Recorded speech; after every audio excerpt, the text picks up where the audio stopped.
It's Josh Johnson in 3D! Ooh, I'm in 3D. Good popcorn. I flew in today, which was,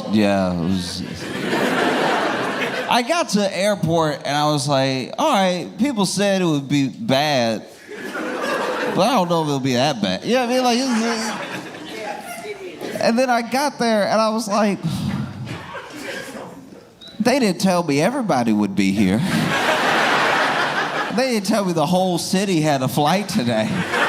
There was not room in the airport. I get to the airport and the sliding doors open and there's just somebody standing there like, no, you good where you are, just, it'll move along soon. I had everything I was supposed to have, went ahead and got in line. And it moved. TSA was doing their best. The line was moving. It was just so many people, I didn't know where we were going. Do you know what I mean? Like, we were in such a long line that the end of the line could have been a slaughterhouse. I have no idea. Like, this could have been, I was like, this must be how sheep feel. This is crazy. I don't even see where the TSA, they might be leading us out of the airport.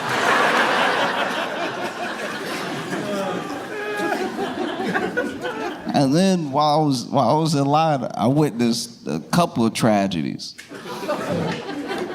Part of it is that, okay, I'm trying to figure out how to put this. You can't give everybody the panic advice. Do you know what I mean? You clearly have to get to the airport earlier than you've been getting to the airport. But when you say on the news that everyone should get there at least 4 hours earlier, people who don't even have a flight that day will show up and be like, they said to get here early. Your ticket won't even scan today, sir, because your flight is not today, sir. And now you've made everyone late. Now it's become a self-fulfilling prophecy because then you get there and there are people who do not have a flight until like now. I'm here. Like, there are people who didn't have a flight for like 16 hours, so they're like, I don't want to miss it. So it's like, now you're in the way of the people who actually have a flight at 8 a.m. So now people are missing their flight for people who don't fly today. So then none of the planes need to go. It was terrible. No one knew which line to stand in because there were 4 separate lines.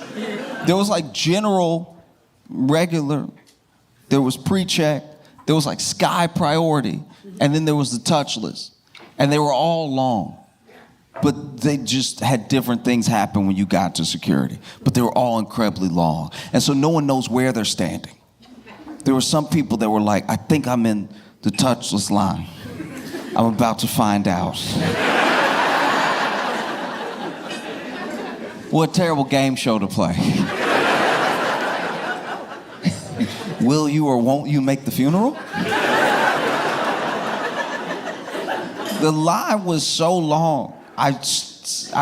Look, it was early. I've tried to fly out as early as possible so I can make it. And so I was there very early. It was so early that I know this probably didn't happen the way it happened in my head. But when I tell you I got in line, and I saw a baby. And then about halfway through the line, I'm sure that was the baby's brother, but the baby was gone.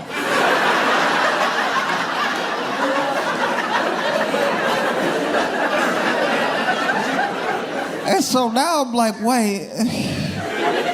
It was like in The Lion King when they just gave Simba those extra 10 years real quick in the middle of Hakuna Matata. And he wasn't fully grown yet, but you were like, all right, that was a leap.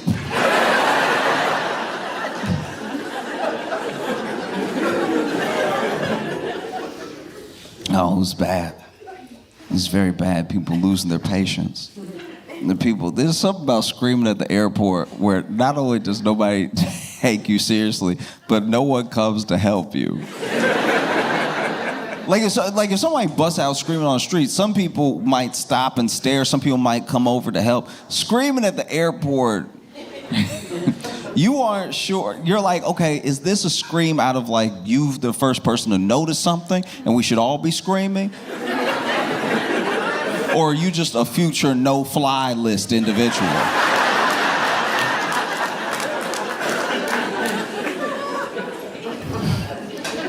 This dude screamed out of frustration. Nothing had happened to him. He just been in line, I guess, since yesterday. And he goes to scream, but the scream, it's unfortunate. I hate when people have a funny scream because they're in distress.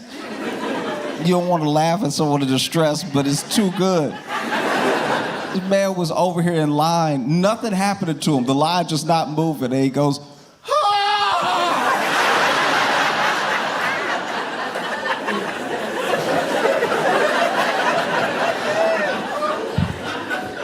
every once in a while you read a story like the story of the 300 Spartans at Thermopylae and everything. And in a story like that, they'll talk about how Leonidas, defiant until the end, attacking Xerxes' army and let out a roar that was reminiscent of Hercules. And then you have Dave.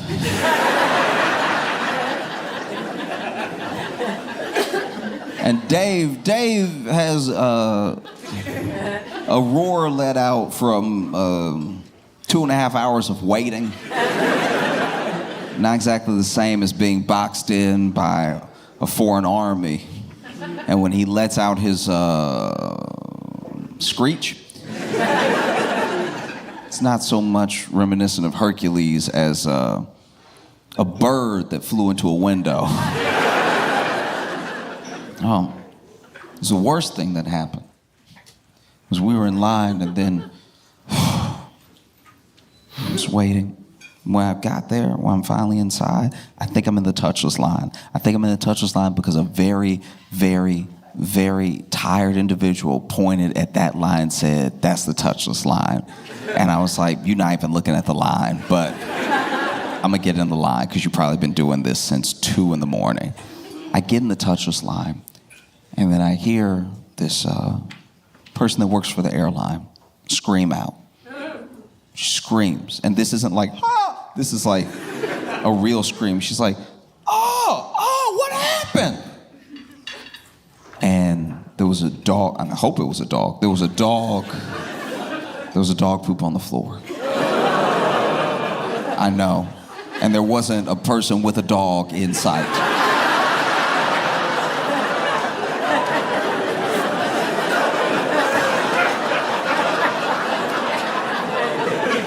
And I was like, see, this is why you gotta be vigilant. Terrorism is among us. This is crazy. TSA should be allowed to tackle whoever did this. And so then, this person is screaming like, oh, what happened? Oh, no, okay. Then she turns to the line. Because this is like in between where people drop off their oversized baggage and where the touchless line starts. A line that never goes as far, so it's longer than it's ever been before. And so she's just like, okay, can y'all help me? Turns to the people in touchless line. Can y'all help me? If anybody's passing over here, can y'all just warn them, let them know? I'm gonna go get everything I need to clean this up. So then she walks away, and admittedly, all of us were like, we're probably not going to do that.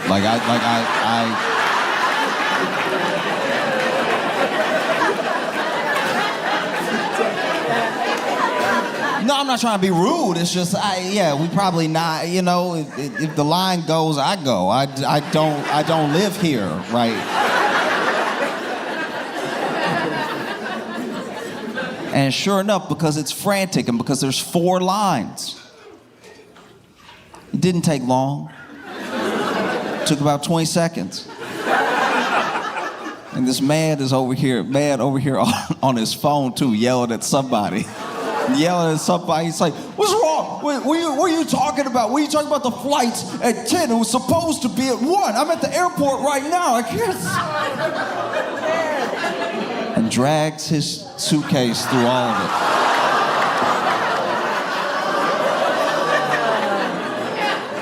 And so we as a collective in line turn and we're like, ooh, that is our bad.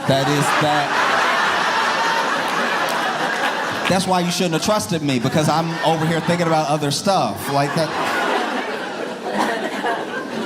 And this woman that works for the airline walks back over.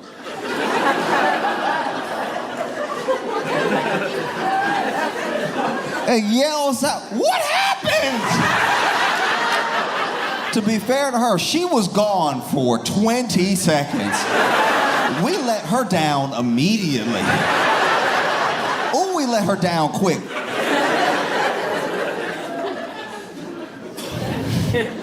She turns and looks at us. And we as a group are like, that's really our bad. Like, we shouldn't have, we should have done more, we should have done something. Uh-oh. And then she was like, well, look, okay. And she had the little sandwich sign that's like do not cross wet floor, whatever. And she was like, I have to go get the mop. Can you please, if anybody walks over here, just warn them, let them know, right?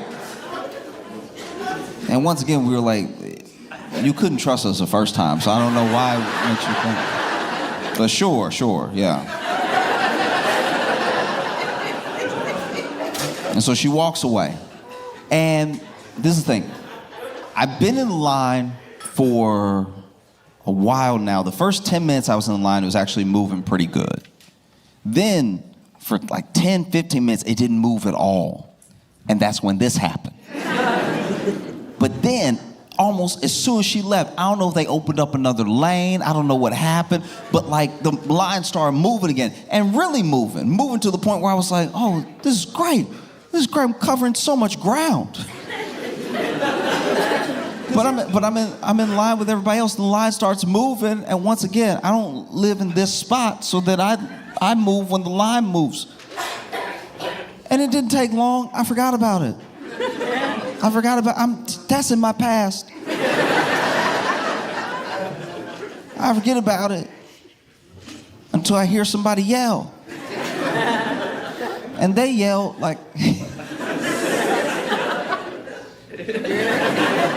their scream wasn't like, ah, it was like, what?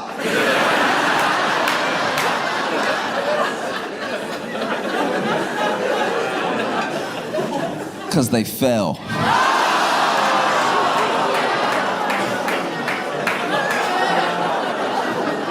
Yeah. No, I know.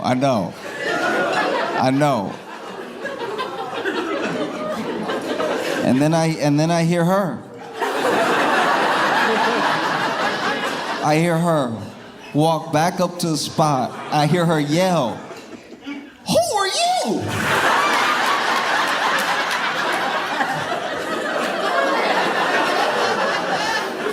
Wait.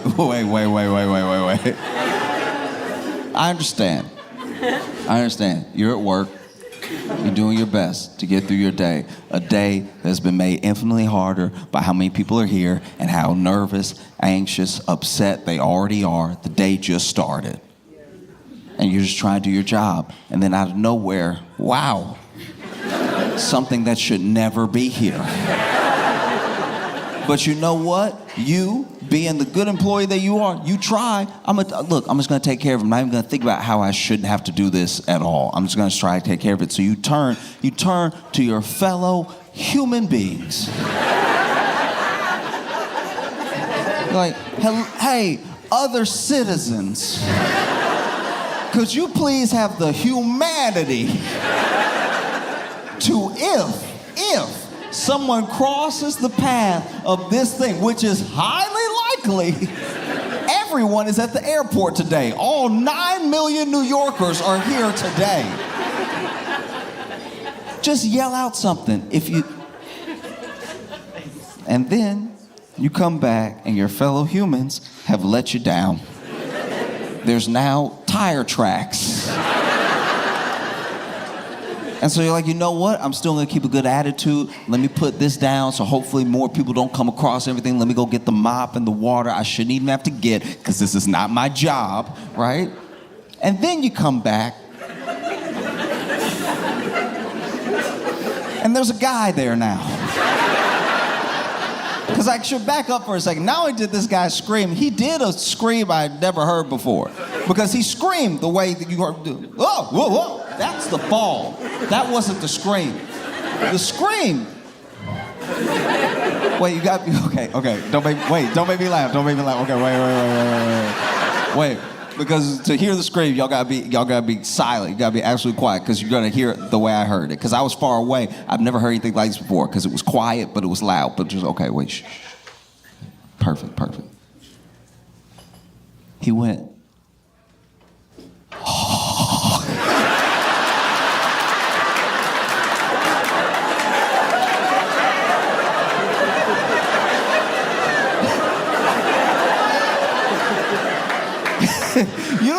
You know that pre-scream before scream where you just come into the realization of what has happened. It's a lot like a kid, like when a kid get hurt and they're assessing how hurt they are, so they start making the faces, but no noise is coming out of them yet. They're like on mute for a second. It's like if you hurt your little brother or your cousin or something, and then you see him make face, and you know you have 12 seconds to be like, I'm sorry, no. I'm so sorry.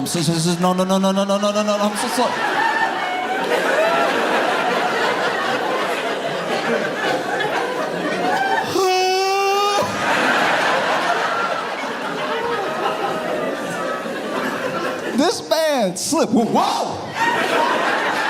And then as soon as he realized, he went,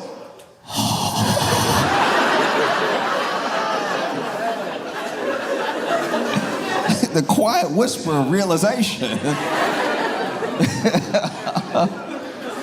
No, it was terrible. It was terrible. Incredible long line. Children were growing up.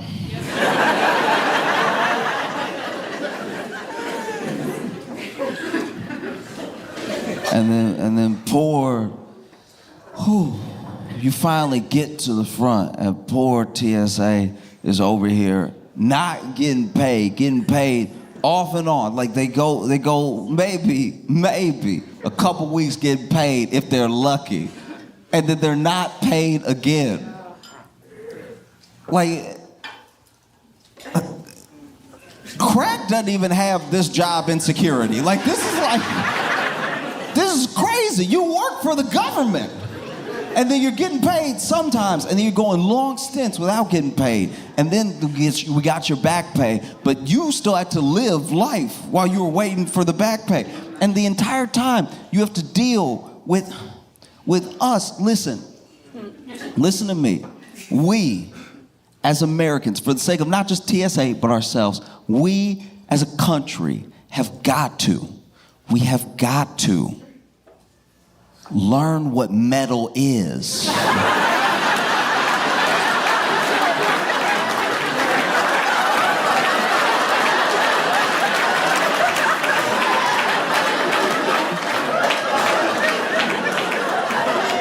We have got to learn what actual metal is, because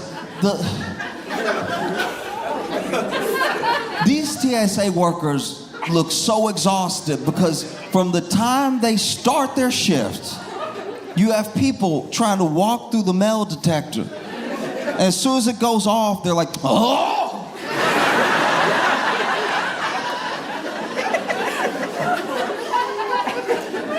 But then they lift their sleeve and they got 6 watches on. You didn't think that was gonna trigger something? No. It's unacceptable. If I was TSA, I would remove the metal detector and just make it a magnet.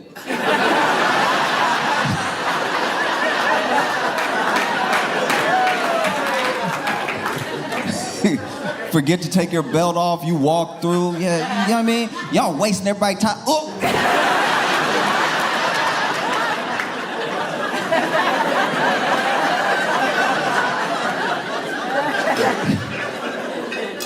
No, it's insane. And then there's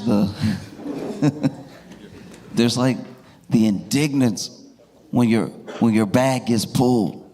Oh, when people's bag gets pulled.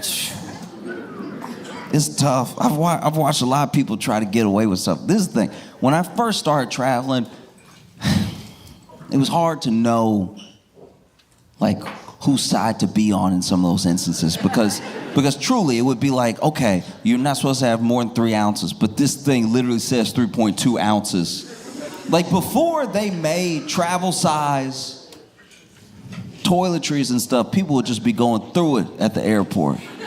And TSA would have to be the bad guy. They have to be like, you can't bring 2 gallons of shampoo with you.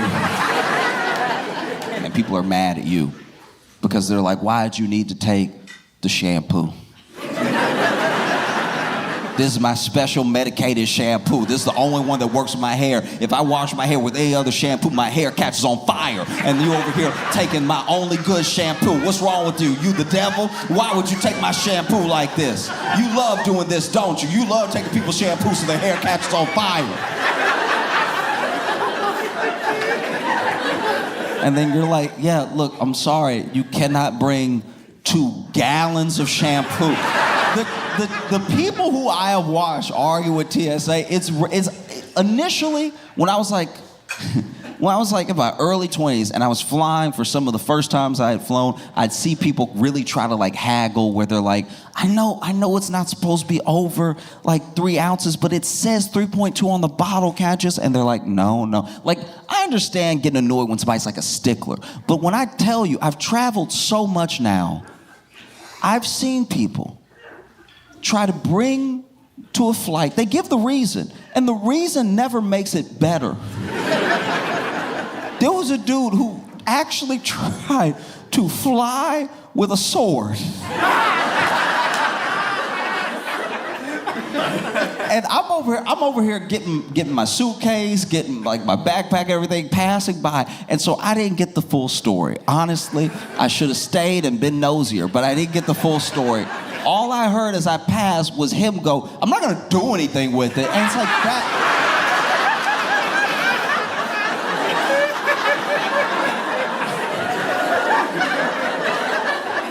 You can't possibly think that is what they need to hear.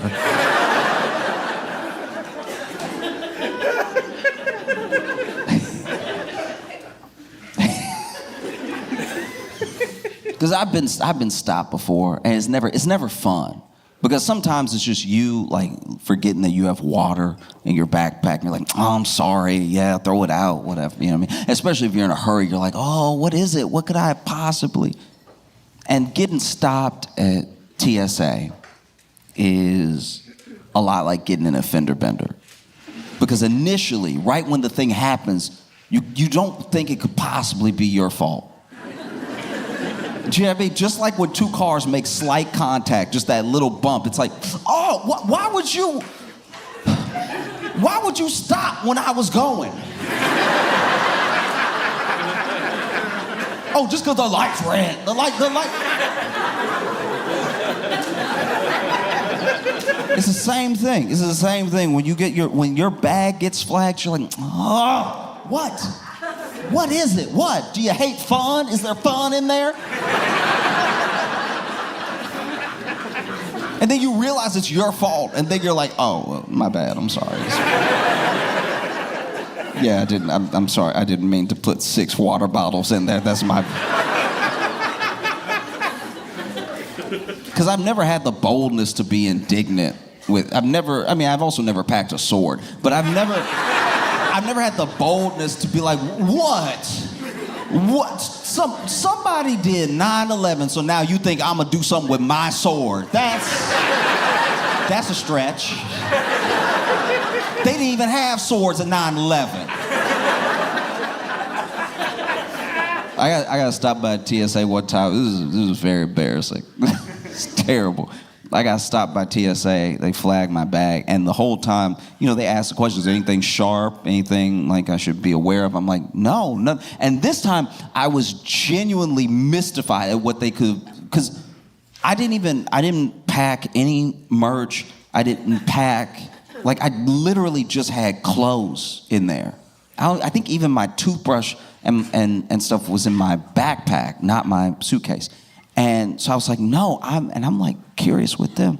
And then sometimes when you get stopped, you can see the screen, and sometimes you can't. Sometimes they're very secretive, and they press the screen. I didn't know it was a touch screen.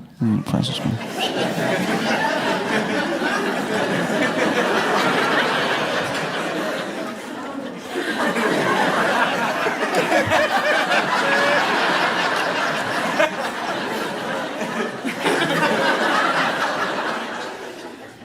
And I go in the bag, and this time I could actually see the screen.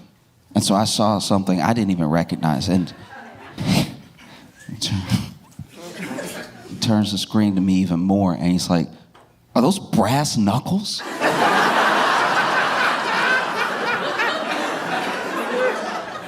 And I was like, "Sir, I don't own brass knuckles." And he's like, "Then what am I looking at here? Like, what is this?" And now I'm freaking out a little bit because this is like the most someone's really like interrogated me at TSA. And I'm like, if it's in the bag, it's yours. You can't just be like, "Oh, it's not my gun." Like, you know what I mean? Like, if it's in the bag, it's yours.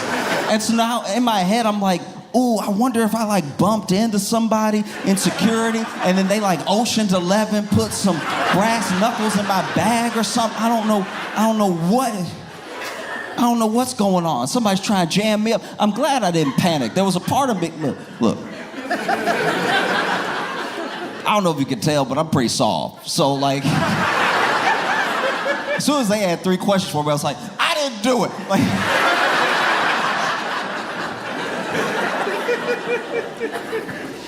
and so then he opens my bag, flips the bag open, and goes right to where he saw the knuckles. And oh, I was devastated. Because they weren't brass knuckles, just like I thought they weren't brass knuckles. But I forgot they were in my bag. They were toe spreaders.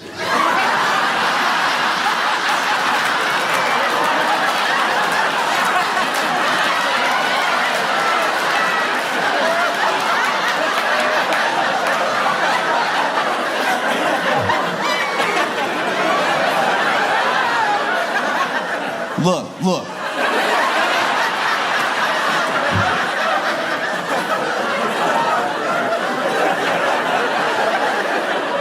Look, before you judge. Look, I've been working on my feet all my life. All right, I've been through a lot. At one point I had prescription shoes. Just trying to make sure my toes don't just keep getting tight and collapsing into each other and become one toe at the end of my foot. So at night, sometimes I put the toe spreaders on to remind the toes, hey, each one of you is an individual.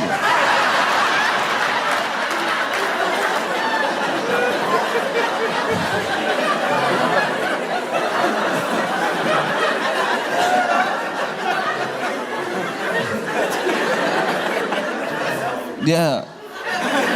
Yeah, I was like, oh yeah, those are.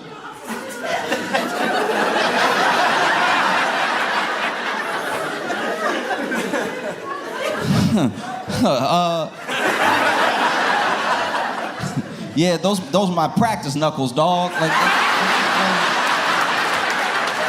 because I know you can't fly with the brass ones, and so I put on the, you know what I mean, squish, squish. You know what I'm saying?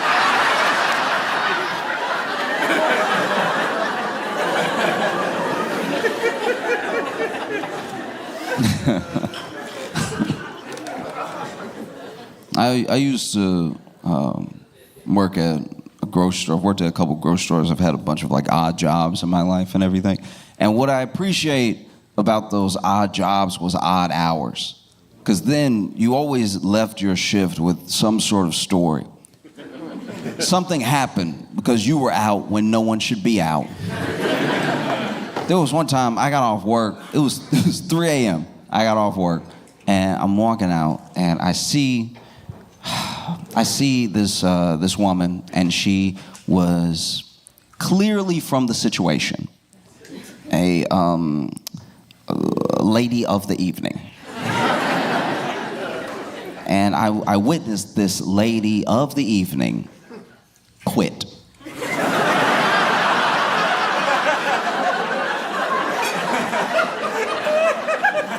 It's a very special gift to be able to see someone quit their job, because quitting is so liberating. Quitting takes you to a place because a lot of people don't even think that they can quit their job. You know, they'll work a job, they don't necessarily love it, and then they're getting ready to quit, but they're like, oh, how will I make money? Or what will I do next? Whatever. But then when you finally get the courage to quit, nobody can touch you that day. You know, I've gone to Wendy's before and watched somebody quit. I didn't go for the show, it just happened. I didn't know it was their last day, and they didn't seem to know it was their last day either. But then they just started telling their boss off, and they were on a roll, and they were like, I quit. And I was the only one.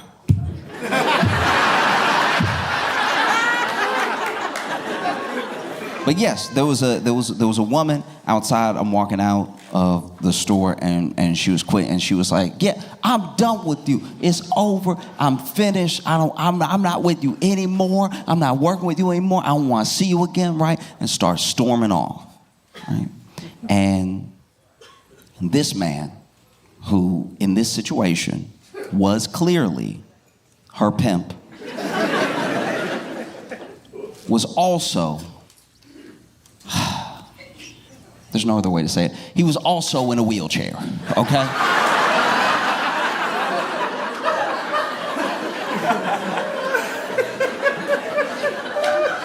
I know, I was surprised too. And so he's following after her, right?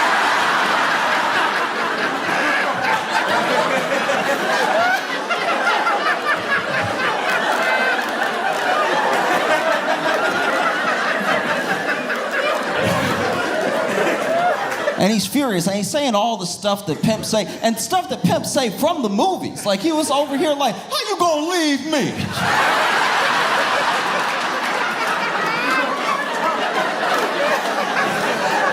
I made you what you are, girl. You can't leave me.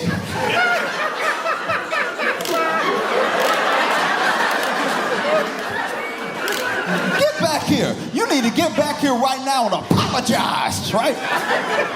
Following after, and she was like, I told you, I'm done. I don't want to have anything to do with you anymore. I'm sick of you. I don't even want to look at you again. And then she just keeps storming off, a little faster. So then he started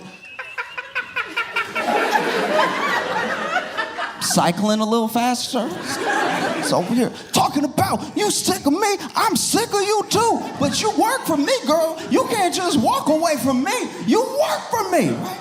And then she whips around and it's like, I said I don't work for you anymore, right?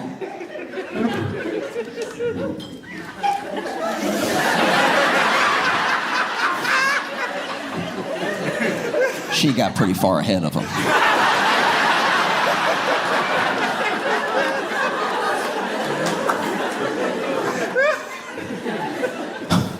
And I told you, you can't quit. How about that?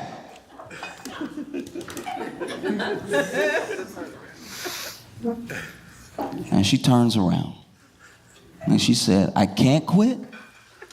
You said I can't quit? Yeah, you heard me. You can't quit.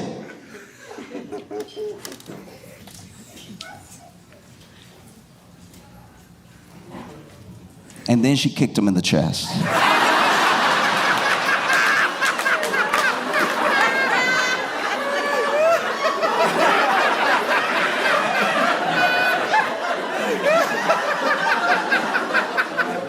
Not only did she kick him in the chest, and look, I'm telling you what I saw.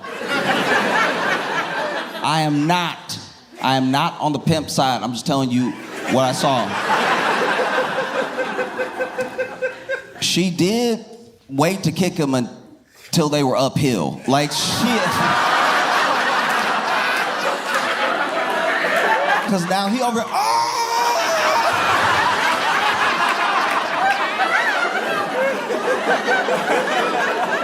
I thought he was fast going forward, uphill. This man zoomed backwards. I thought he was gonna go on forever. She just walked off into the night and he was still flying backwards. Till he hit a bus stop. And that was... He had to stop eventually. I don't know what... I watched this documentary that came out. Louis Theroux did it, about the manosphere, right? Yeah, and there's been a lot of praise, a lot of criticism of the documentary. Some people felt like it didn't cover enough or it didn't push enough to expose what these guys were like, and some people, I guess people who are fans of these guys, feel like it's somehow unfair even though it's their words. But what's interesting about this whole ecosystem of online content and how people treat each other in the pursuit of some sort of better life for themselves is that a lot of it is like performing the type of masculinity you think will get you something. You know, like truly these guys are actors. You can see it in the documentary. You also see it in real life. A lot of these dudes aren't acting this way in their personal life. In fact, they interview one of the guys with his girlfriend, and Louis asks the girlfriend, what is it that you like about him? What is it that you see in him? And she specifically said, oh, you know, he's one guy in front of the cameras, but he's a different guy when he's with me. And that should let everybody know something, that this thing is a game to them. It's a performance, you know? And plenty of people, myself included, growing up, going into adulthood, you perform a certain type of masculine. You perform this thing that you think will make people like you. This isn't anything new, you know? I remember one time I had a crush, and she had a problem. She needed her sink fixed. I don't know anything about sinks.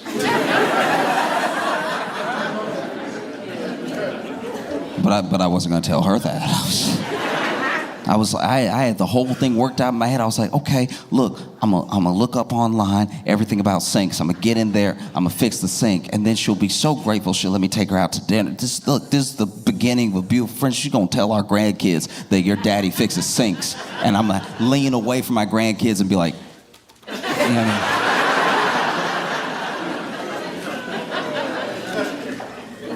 And so sure enough, I went over to her apartment, and I even bought tools. Tags were still on all the tools. I was trying to convince her that's like the style. You know, when you really work with tools like that, it's like Tim's. You just leave the tag on, let people know. I got this from Lowe's. And so then I open the cabinets and get under the sink, and she was right. There's a problem. This looks very bad. It looked like whoever did it before me also didn't know what they were doing, because there's all this like plumber's tape everywhere, and it looked like an entire system. Like it was so confusing because it made me think maybe I don't know how sinks work. I was expecting to get under there and see like one pipe, and I'm seeing like 12 routes. Turns out some of that was because she had a garbage disposal. So I'm laying there, and I'm like, okay.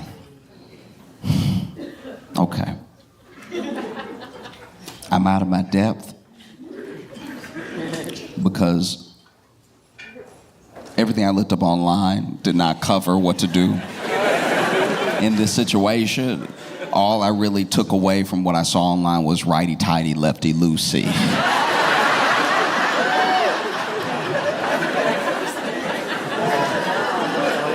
But now I'm laying there, right? Now I'm laying there, and then she's standing over the sink, and she's like, "What's it looking like?" And in my head, I know I don't know what I'm doing, but in my head, there's just I know I shouldn't even be there, but in my head, listen, this is a thought I had in my head, but it to me, just personally, even if I did know what I was doing, I just got down here. Why are you rushing me?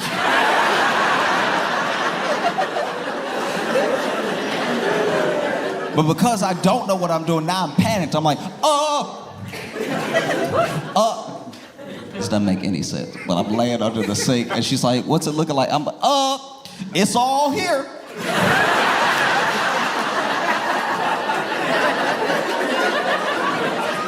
That was never the concern.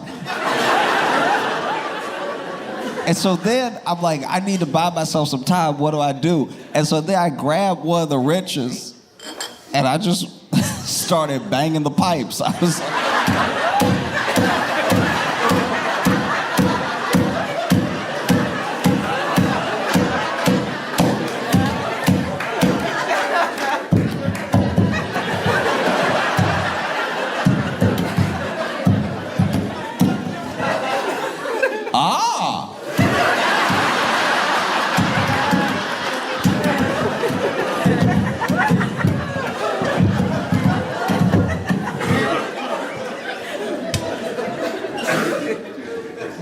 And so then I'm laying there, and I did it for way too long. I did it for like 6 minutes straight, because I just kept thinking, like, let me look, and like, it's easy enough to bang stuff while I look at stuff and everything.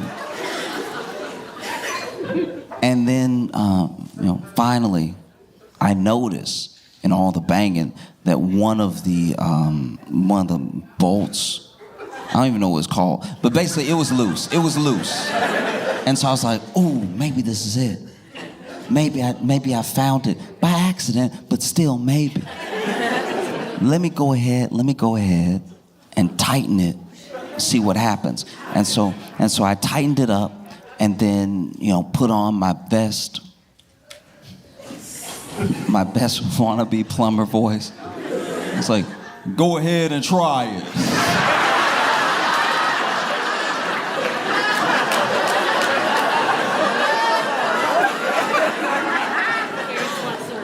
And so she turned the sink on, and the water came out like perfect. The water came out perfect from the faucet. It also came out perfect completely under the sink. I was drowning immediately. She couldn't even hear me say turn it off, because I was like,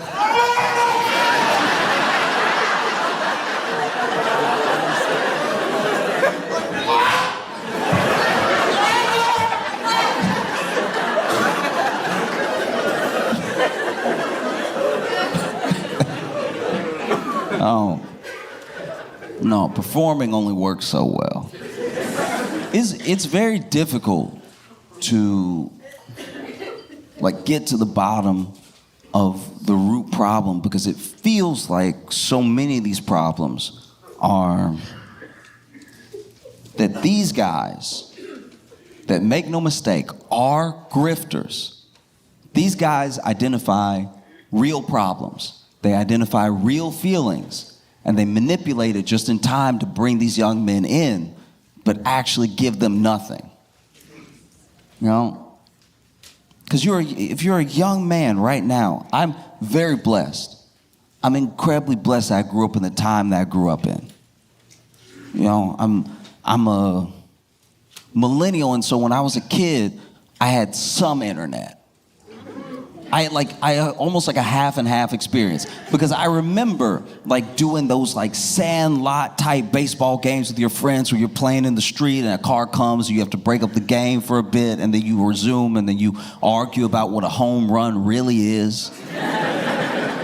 But then I also remember when the internet started to take off and how crazy it was. You would send each other emails, like what we see as shares now of memes and of fun little short videos of reels. That used to be an email that you got from your friend of a car flipping 7 times. and then the driver just getting out. And you're like, this is crazy, right? This is crazy. But we didn't even fully understand this internet that had been not just given to us, like really thrust upon us. And so I can't imagine what it's like to be a young man now, where you're drowning in it. I felt like I was drowning in it by the time I was even like a young adult. I was like, some of the things that I don't want to think about or talk about or see are just everywhere, all the time. Imagine if you're so young, you're so impressionable to the point where you think that this stuff is life. It's terrifying. I grew up on internet that even to this day I don't understand. When I got the internet, it was on CD.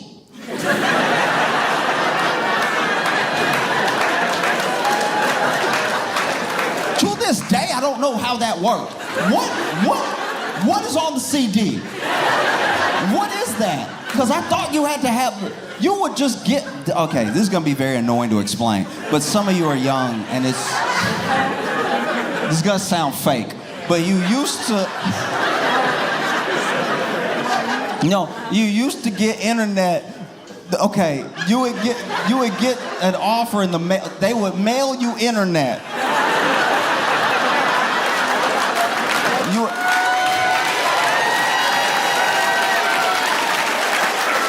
You would open the mail and it would be internet in the mail, but it'd be a CD. A CD. A compact disc would have the internet on it. And then you would take it home, you'd be like, oh, the internet. Or you'd already be at home because it came in the mail. You'd be like, oh, the internet. And then you would put it in the computer. And for whatever reason, you got like 30 hours of internet, which was a lot back then. I know y'all use it up in a day today, but 30 hours used to be a lot of internet. And you would surf the web. It was called surfing. We had a name for the World Wide Web. That's where the WWW comes from.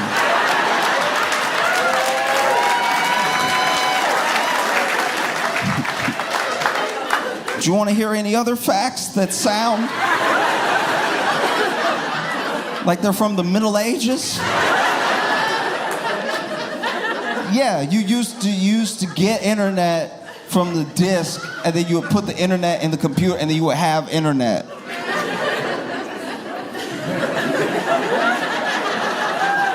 You know what's devastating is I was actually helping my mom move a while back, and we were moving just all this junk and all these different boxes, and I found one of the discs. I was like, wait, is there still internet in it?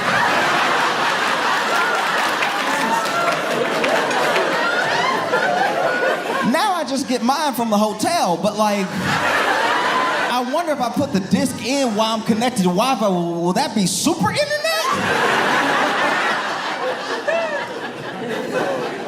Okay, basically, for reasons I cannot explain, but I'll try to right now. In case you're like, because some of y'all look young in a way that's annoying. You know what I mean? Like, your skin all good and everything. It's like, you're like, what's sciatica? Like, okay, back in the day, I know I can't do this every time I do comedy, but it keeps popping up. So back in the day, there was internet in the world, but everyone didn't always have it. And there was like a modem and a router. I know today they're like the same thing, but back in the day, you had a modem and a router. I don't know what that had to do with the internet, but you had to have a modem and a router. So you had to have the modem to be like, and then you had to have the router to be like, and then you would mix those two together, and then internet would be on your screen. But the internet would be slow. Like the internet would, like, so you wanted to, let's say you were trying to, look for an image on like, Google Images wasn't even.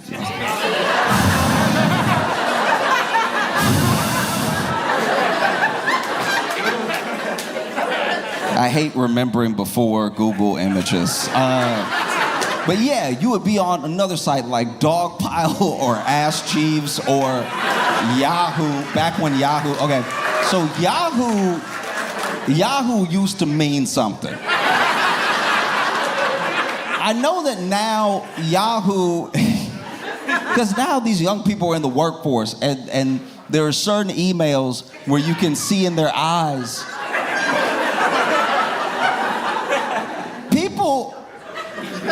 People 25 and under look at you like you are mummified. If you say at hotmail.com, at yahoo.com, or like yourname.net. Like, Yahoo used to be something. Anyway, you would be online and Google was too young. Google was like goo. It wasn't doing what it does today. And so you had to go to these different sites. Sometimes the site didn't even have what you want, so you had to go to another site. It was almost like talking to people. Because you had to be like, you would ask Jeeves, what is it? Jeeves, tell me. And then Jeeves, depending on the question, Jeeves would be like, I don't know, sir. And then you would have to go to like dogpile.com, and then you went to Dogpile, and then those search results, the dog would just be like, arr? And then you had to go to Yahoo, and when you went to Yahoo, that was when you were like, oh, okay, here's the thing I was looking for. So then you would try to, let's say like download a picture, or even just go to a screen with a picture on it. The router and the modem would work together. They would rub up against each other and make it real warm so that you got internet, because I think internet needs heat. And so the picture, it was usually top to bottom. So I can't do it exactly, but it would usually be top to bottom. But I'll do the opposite just so you see what I'm talking about. You would go to the web page of the picture that you wanted. And I know that now when you print something, it just spits it out. But printers used to print per letter. They used to be like, like printers, back in the 90s, a printer had to like sound it out. Like you would type something and then you would hit print and the printer would be like,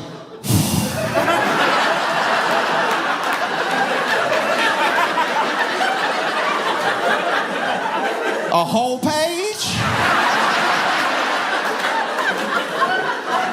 Printers reacted like I reacted to homework. I'd be like, single spaced?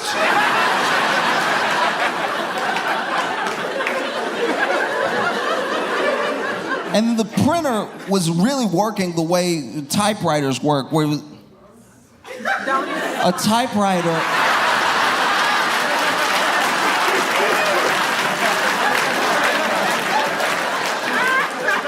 We used to need a letter-to-letter relationship with paper.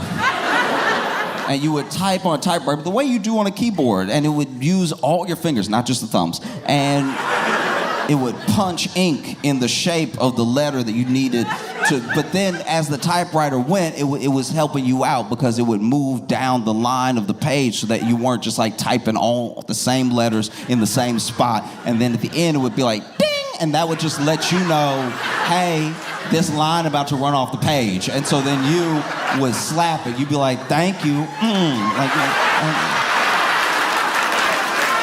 move it on over. Some people were very dainty with it. Some people were like, ding! But like, if you were having fun, right? And a printer used to work the same way. A printer used to be like,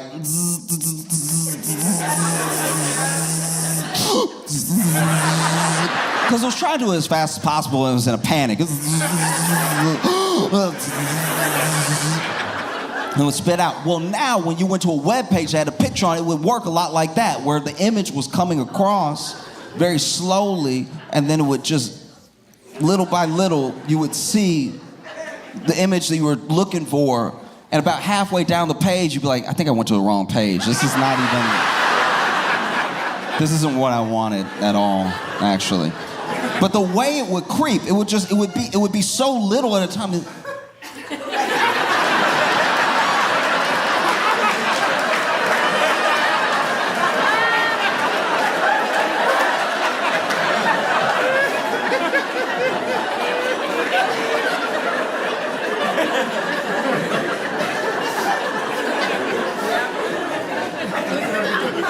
And then it would freeze. And you're like, this has been 20 minutes of my life. So then, I only had enough internet to like barely get online. I would go on forums and I'd do message boards and stuff like that. But I think the thing that really gets to me is that being online now is very difficult, whether you're on social or not. Being online for your job or being online also for your entertainment, so many of your hours are put into this thing.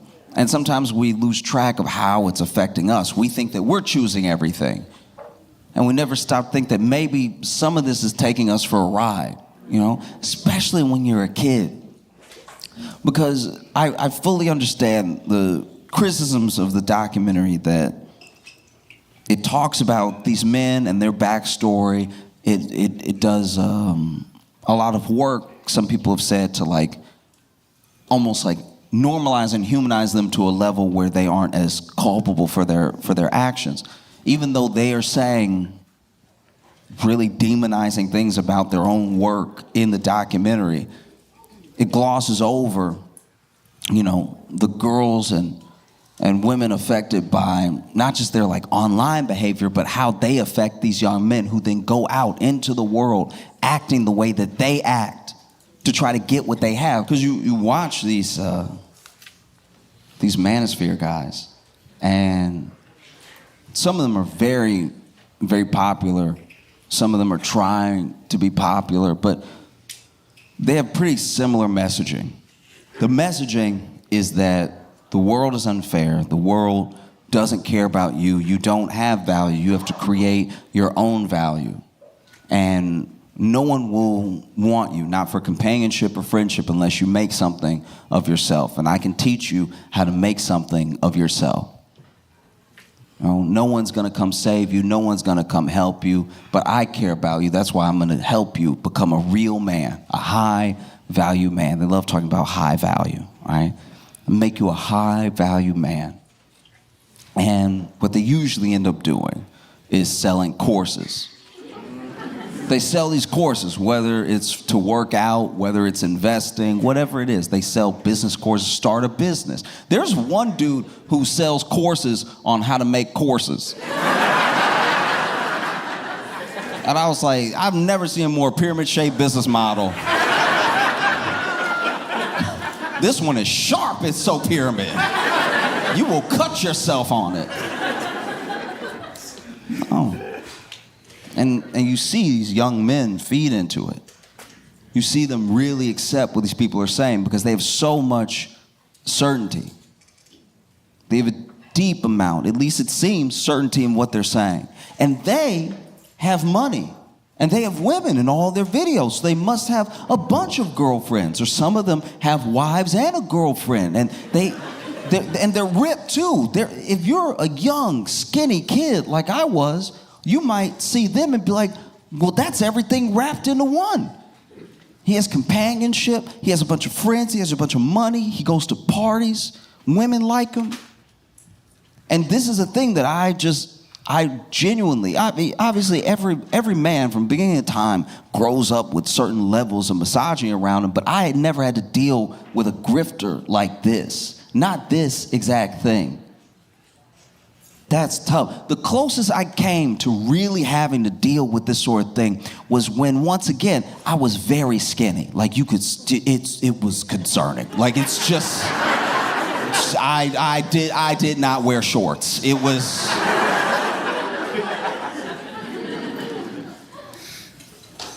And I went to the store and I was like, you know what I need? Protein. That's what'll do it. That's what I've been missing this whole time, I think. If I get enough protein, I'll be a real boy. No, I just gotta pack the protein, dog. If I drink all the protein, it was right there. I can't believe I didn't buy it sooner.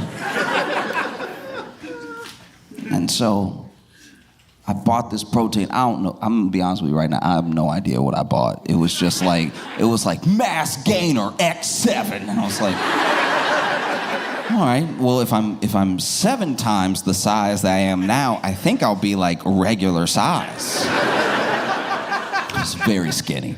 I didn't even like to clap for fear of sparks. I was very skinny. And so I took the big, huge jug of protein home, right? And it was huge. It was like, it really was, I'm ashamed to say, a bit of a workout getting it home.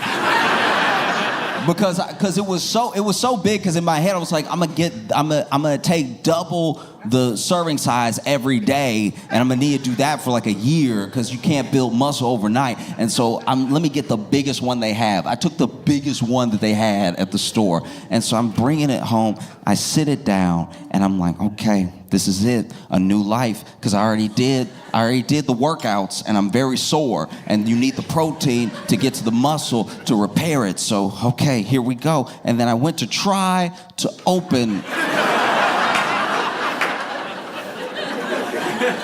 I can't tell you how demoralizing it is to think that your new life is on the other side of this jug, where you'll be a big, strong man, but you just got to open it. It felt like a Greek tragedy trying to open because the lid, first of all, lid huge, but it's also not, okay, all right. The lid was like so big, because once again, I brought the whole thing.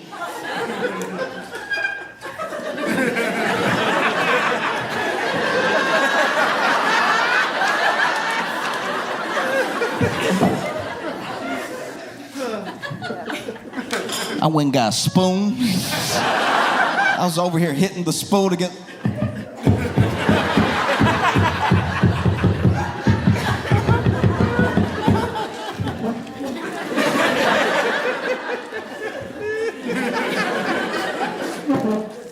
I went and got boiling hot water to pour on the edge, because that's worked on pickle jars before. I about tore my back opening this lid. I open it up, dust in the air. It smells terrible. In my head, I'm like, did I accidentally buy the sulfur? And so then, take the scooper. The scooper was the size of my fist. You take the scooper, and every milkshake should have 2 scoops in it if you want massive gains. So I put 2 fistfuls of sand in this water, because I was like, I'm not gonna waste this on a smoothie. There's no way this is gonna mix with a smoothie. It was cement. And so then I stirred as best as I could until it was just a sludge. And then I drank it.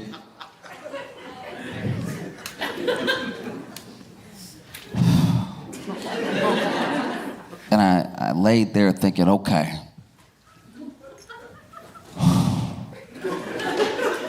just do that for the rest of my life and I'll be happy. Just do that for the rest of my life and I'll be fine, I'll be happy.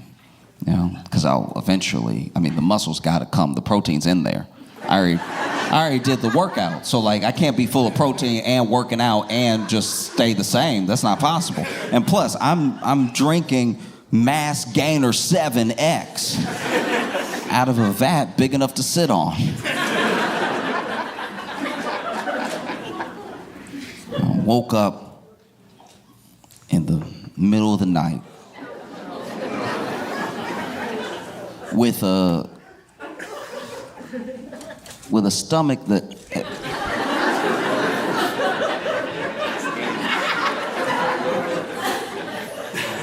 There's no other way to describe it except to say I looked pregnant.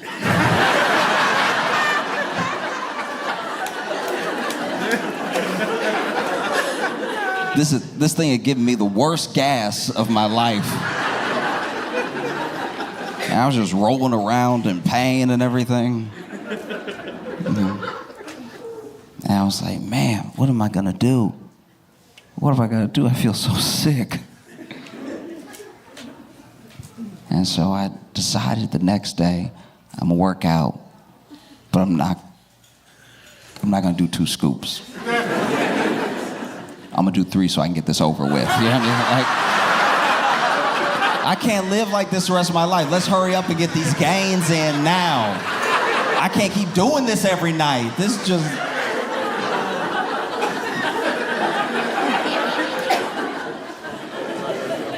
And I was not gaining. I was not gaining at all. I was just squatting and farting. I wasn't gaining any weight. How will I ever be happy? I don't have the muscles that I want. I'm broke. I'm buying Mass Gainer 7 from the discount store. This is terrible. And then one day, I don't even know if I was looking at a magazine or if I had passed by a different store, but I saw the same model from Mass Gainer 7X on a different product. And I was like, wait, is he saying that he took that? I had never considered in this entire time that the people that they put on these products are just models. That they were already ripped. They didn't use this thing. They didn't use this thing to get fit at all. They were already like torn. And then a week later, I found out about Photoshop. I felt even more betrayed. I was like, wait, are the abs even there? And that's what I think a lot of these young men go through. Because they think that these models, these systems, these courses that these men have created is actually what got them their success. Meanwhile, half of them are renting, they don't own anything. And all they're doing is using your money. They're using your money to look rich. They're using your money to rent the Lambo. They're using your money to hire women to hang around them. I'm not saying none of them have girlfriends and wives. I'm just saying that some of these people are just there because it's like, hey, he was willing to pay me a little bit for my time, hang out, act like I'm with him. And it's tough because how do you expect this kid to understand what a fraud this person is? Meanwhile, never mind all the harm that's being done to girls and women, not just from the rhetoric, but like actually going out, taking this advice from like confidence coaches, dating coaches and everything, and applying it in the real world. That's really ruining someone else's day, someone else's life, ruining real relationships. And these people take no responsibility for it. When you ask them up front, straight up, what do you think about the people who actually take everything that you're saying? They don't think it's a troll. They don't think that you're joking. It's not satire to them. They're young men that want the things you say you can get them, and then they act the way that you act in their everyday life around the people that they know. What do you think of that? And all these guys will say, well, it's a parent's responsibility. They shouldn't even be watching me. Oh. But meanwhile, you're doing what you're doing, and you're making money off of them.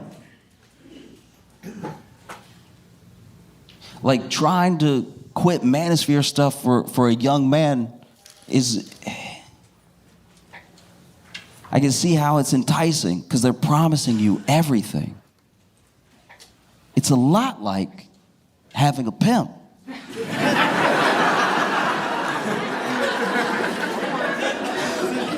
No, it's a lot like having a pimp because they take your money.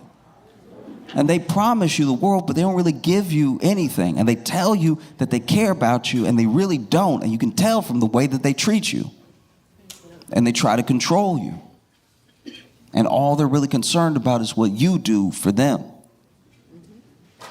And so it takes a real community around you. I think community is what some of those boys are seeking, even if they don't say it exactly like that. You'll find that like half of them, even the influencers, but also the young men they influence, half of them barely believe the stuff they say. They just like having other guys around. They just like having some semblance of friendship, you know? And it takes a relentless amount of addressing to get someone to break away from something like that. You know, because when you're in the middle of being indoctrinated, you don't really feel indoctrinated. You feel at home. That's the scariest part about it. But I hope that more and more people can see, whether it's from the documentary or in everyday life, that these guys are not selling anything worthwhile. And they actually aren't even selling anything that they really live by. Because once again, when you talk to the people in their lives, they're like, oh, he's a different guy in front of the cameras than he is at home.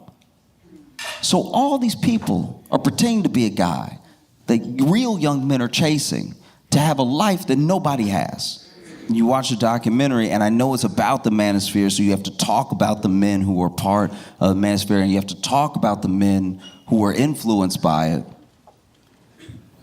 But it still has the general issue of always focusing on the person that does the damage rather than the people that are affected by their damage. You know? Yeah, and I think that for me, when I look at some of these people, I see a version of myself that could have gone another way if I had been born in a different time. If I didn't understand and I didn't have people around me that were those mentors, because one of the saddest bits of irony is that some of the top dogs of this manosphere that are telling young boys how to be men had no man in their life, or they had an abusive one. And so you're seeing cycles of damage become spirals where every rung is like bigger than the one that came before it. And because it's easy to just attack one person as a charlatan, but then overall, a lot of them are saying some of the same things. And so even if they fall out of favor with one of them, there's still like 9 guys to take their place. It's gotta be tough, but it's important to learn how to adapt and open your mind up so that one day you can push them down a hill.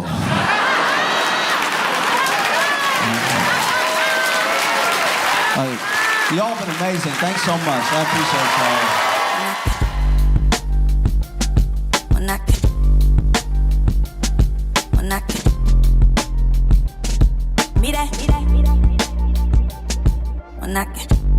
San Antonio, Texas, please make it loud for Josh Johnson!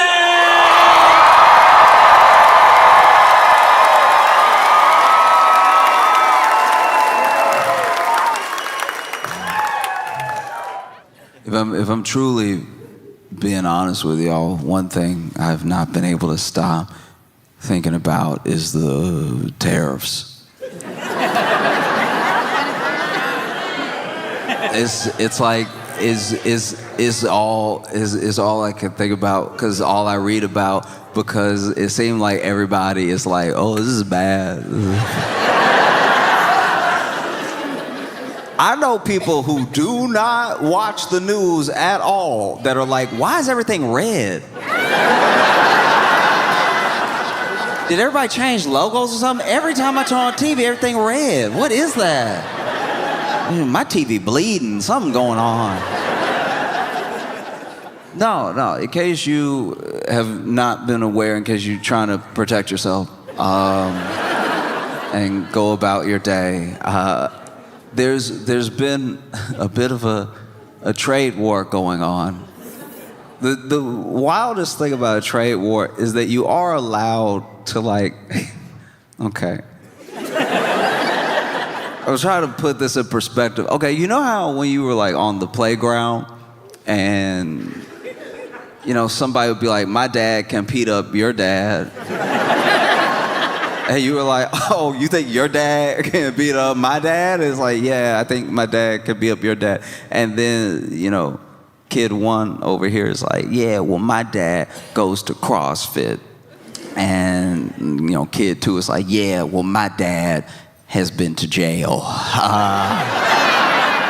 Sort of the CrossFit of life.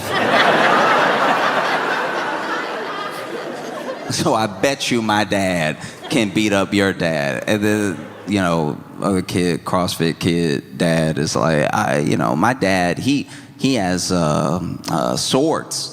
He has swords, so you can try to beat him up, but he'll chop your dad up. And then kid two is like, well, my dad has guns. That's actually why he had to go to the CrossFit of life. It's because he has lots of those. A couple swords too, but he prefers to bring the guns when he has issues. And then, CrossFit sword, dad, kid is like, yeah, well, my dad is 6'5", so he could definitely beat up your dad. And then, gun, jail. Kid is like, oh, my dad is 5'2", so he has quite a chip on his shoulder. So your dad will be dying, all right?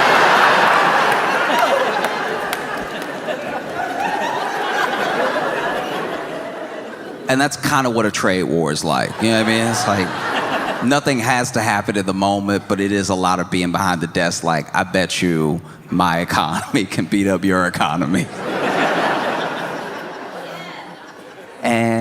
And yeah, we know that Trump loves tariffs because even in his first term, he had a lot of tariffs on China for steel and everything. And he campaigned on tariffs and what he thought tariffs would do, at least what he says that they'll do for the U.S. economy in the long run. And so we know that he is serious about the tariffs. I think there were definitely some people that thought that he wasn't serious about the tariffs, and that was a mistake because he was very serious about the tariffs. He was so serious about the tariffs that apparently, now look, I'm gonna do my best here. I am both paraphrasing for the sake of brevity and going off of things that I've read and things that I've been told, and I am not an economist. So I'll do my best job, but I'm telling you, I'm gonna be wrong, okay?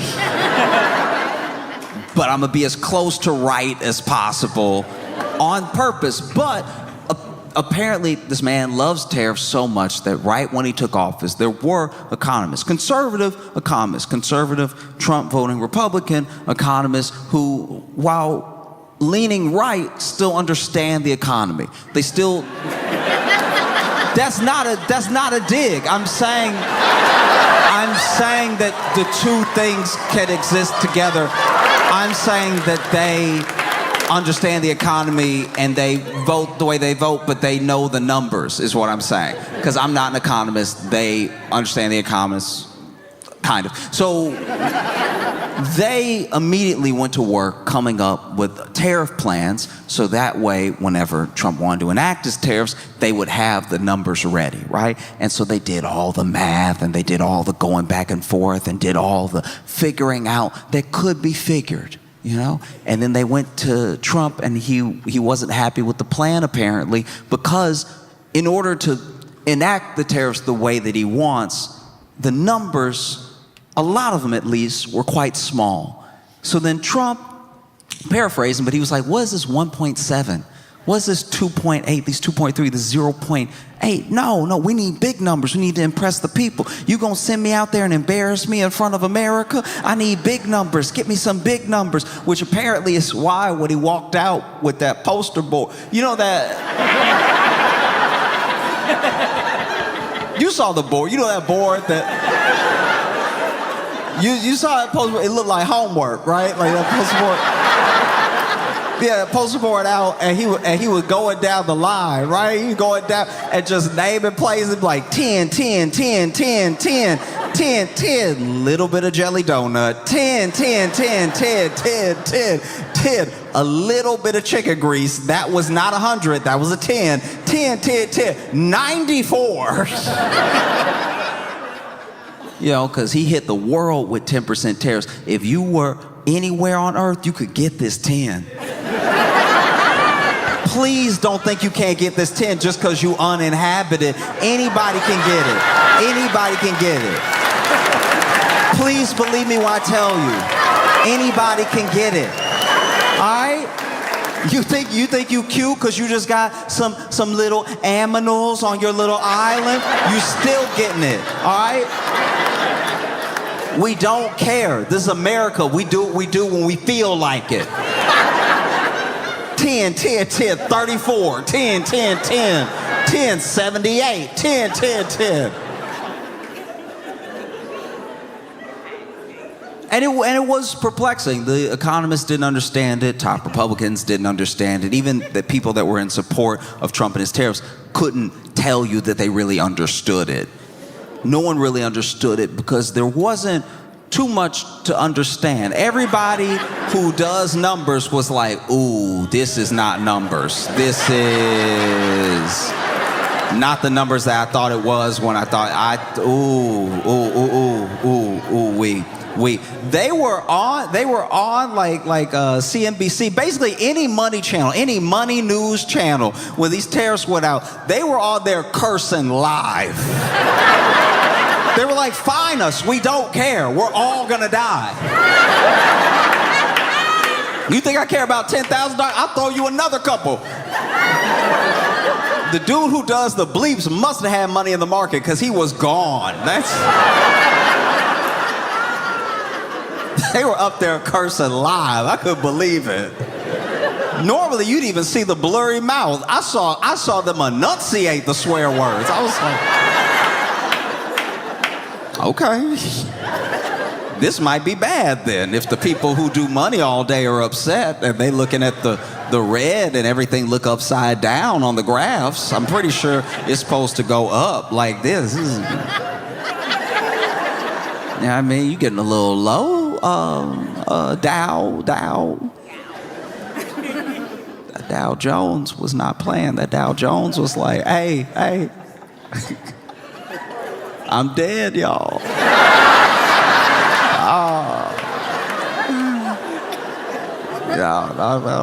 No. Yeah, that S&P 500 was down to 5. It was bad. It's like these were rough moments we were in, and nobody really understood why. We lost $3 trillion of value in the market in a day. People were showing me pictures of the stock market and the S&P and the Dow, and then their portfolio, and I was like, man, we got to pick a different color, because that much red ain't good for your eyes. But yeah, apparently, there were economists that tried to figure out something that would do what Trump said they wanted to do, but he was like, no, I need to go out to the people and really make a statement, and I need to make a statement for the other nations so they take this thing seriously. So, 10, give me some 34s, give me some 55s, I'll take anything, just bring it all to me. And they were like, sir, that isn't math. That may not work, but Trump was so dead set on going to other countries like, you get a tariff, you get a tariff, you get a tariff, like an opposite Oprah, like a reverse Oprah. You get a tariff, you cry and take that tariff, right? And now this part, I hope, is not true. I'm repeating it because I've read it like in 5 different places. It's been told to me 3 different times, but apparently he sort of sent away the plan that the actual economist wrote up, and then he asked someone else to draw up a plan that would do the tariffs truly bigly, right? Like we really making a statement. And in doing that, they did, apparently, I don't want this to be true because it means we're all doomed, but apparently they did ask ChatGPT what to do with which I don't know. I feel like even when they typed that in to ChatGPT, Chat was like, you sure, dog?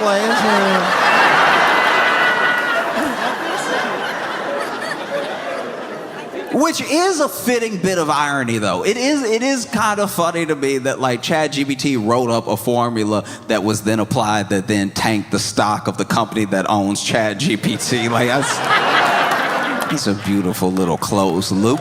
But ChatGPT went ahead and did its thing. You know, they asked him, hey, how can we tariff the whole world and not have everybody die? And ChatGPT was like, I don't know about the die part, but I will get you a little formula real quick. And it went vrrr, and then it dropped this formula. And that's the same formula that they've been showing. Now, this formula, it does have all the components of like a math equation. It's got the parentheses in there. It's got some X and some Y. Has a little cursive. It has that little squiggly thing for when you divide it, I think. It has everything that you've ever like looked at a meme about confusion that was coming at you, it's in there.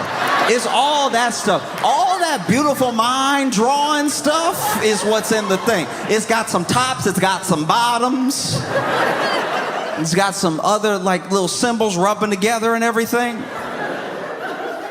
But apparently, when plugging in any type of numbers into this equation, they still got the math wrong. So no matter if this thing came from ChatGPT or if it came from some mathematic genius, when applied, it was still applied wrong because the tariffs more went towards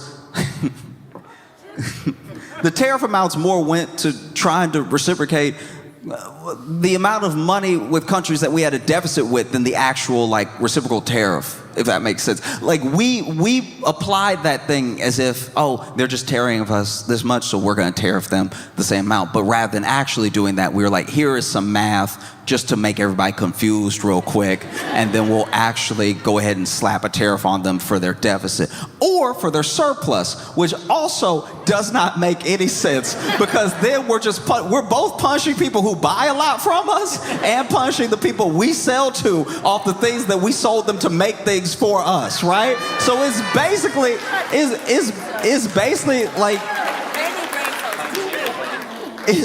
like being in a bad marriage where like it's like being in a bad marriage where it's like, well, I don't know why you hate me. You married me. Like, I'm just over here being your husband. I don't really get why you so mad at me right now. Ooh, you hate me, but you married me. Anyway. And so that is partially where we landed, which is distressing. You know, that first day, these tariffs get applied, the markets react and everything, and $3 trillion of value is just gone, sort of wiped out in the moment.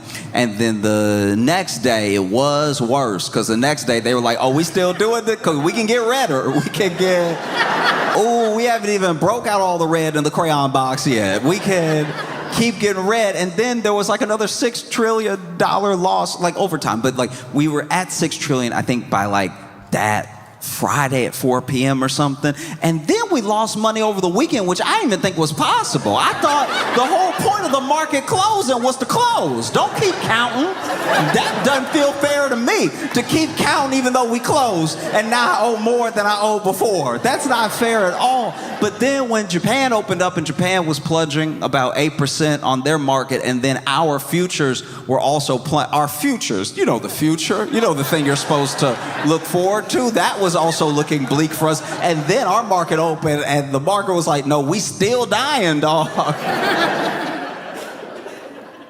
I'm not pretending. I'm not gonna pretend to know math. You know what I mean? I've met math. I've been affected by math, for sure. Math rules everything around me, yes.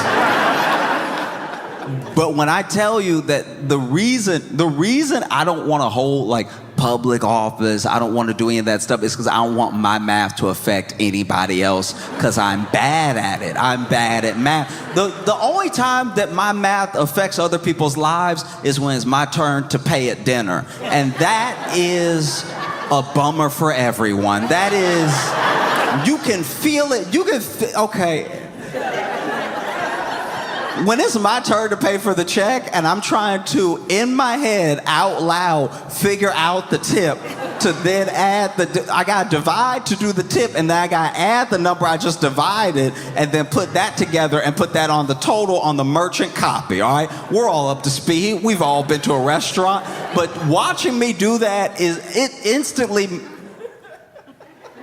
instantly feels like when the teacher would make you read in class, but you knew a big word was coming up. You had been trying to sound out this word while the teacher was talking about some other stuff because you had already counted the paragraphs. The teacher making everybody go one paragraph for paragraph for paragraph, and you like, okay, I'm sitting here, which means I'm 8 paragraphs away. That's my word. Oh, no. And so then you trying to sound out the word in your head, but you can't sound out in your head. So you're like, maybe I'm not even sounding out right now because my head is quiet. And then they get to you and it's your turn to read, and you're like reading all good, killing it. You even sounding out the commas. You know what I mean? You see that comma and you go, pause.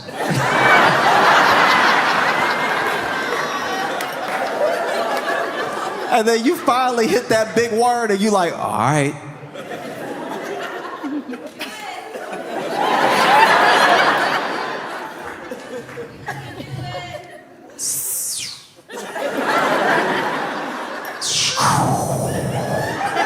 Are you old enough now you don't want to sound like you sounded out because everybody will think you can't read even though you read half the paragraph with no problem? You did mic drops on those periods. Anytime there was a period in a sentence, you were like,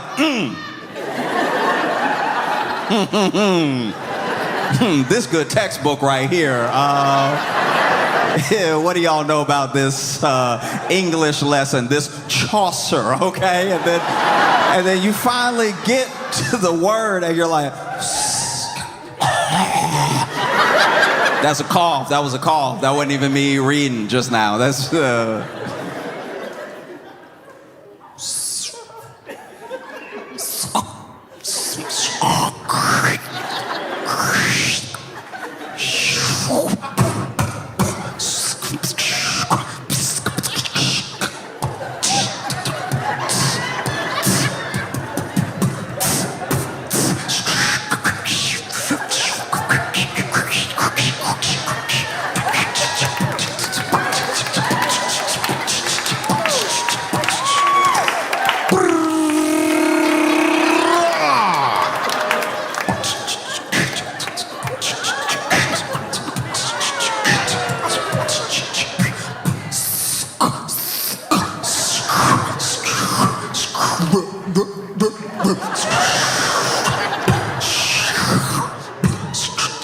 and the teacher goes, scrumptious.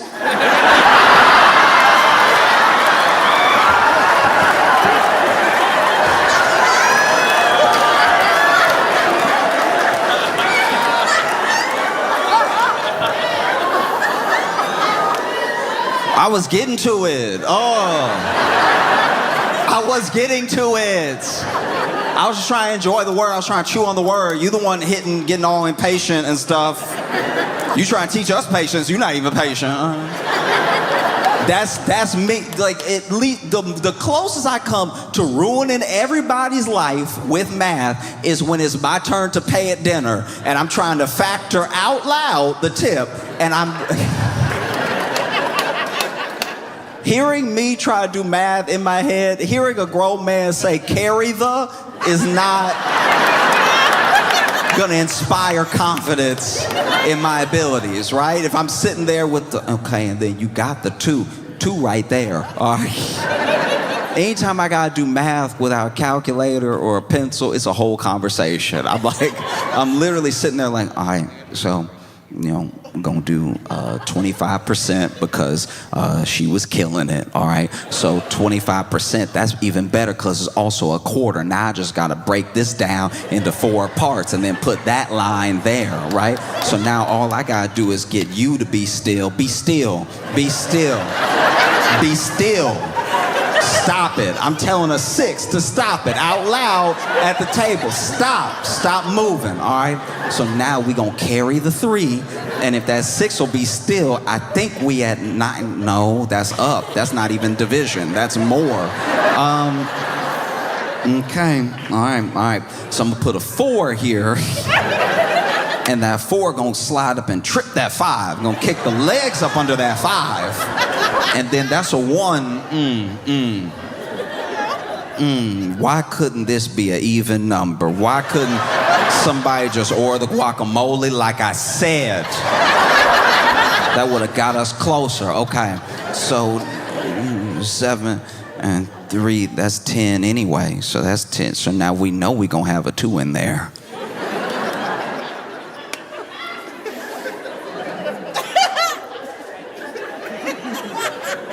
I know y'all want to go. All right? Get in the car then. Get in the car. I'll follow.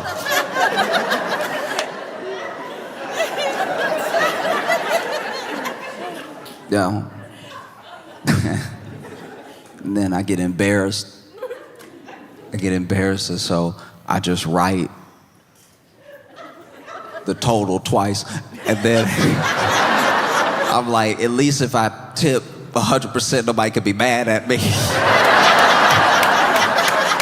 But then I'm sitting there like, can I really afford this? Because then I got to get in the car and do the math in my head of my account. I'm like, all right, so we eating on Sunday, all right? Tomorrow is a business day. It's not going to go through till tomorrow. So if I add a 20 to the account,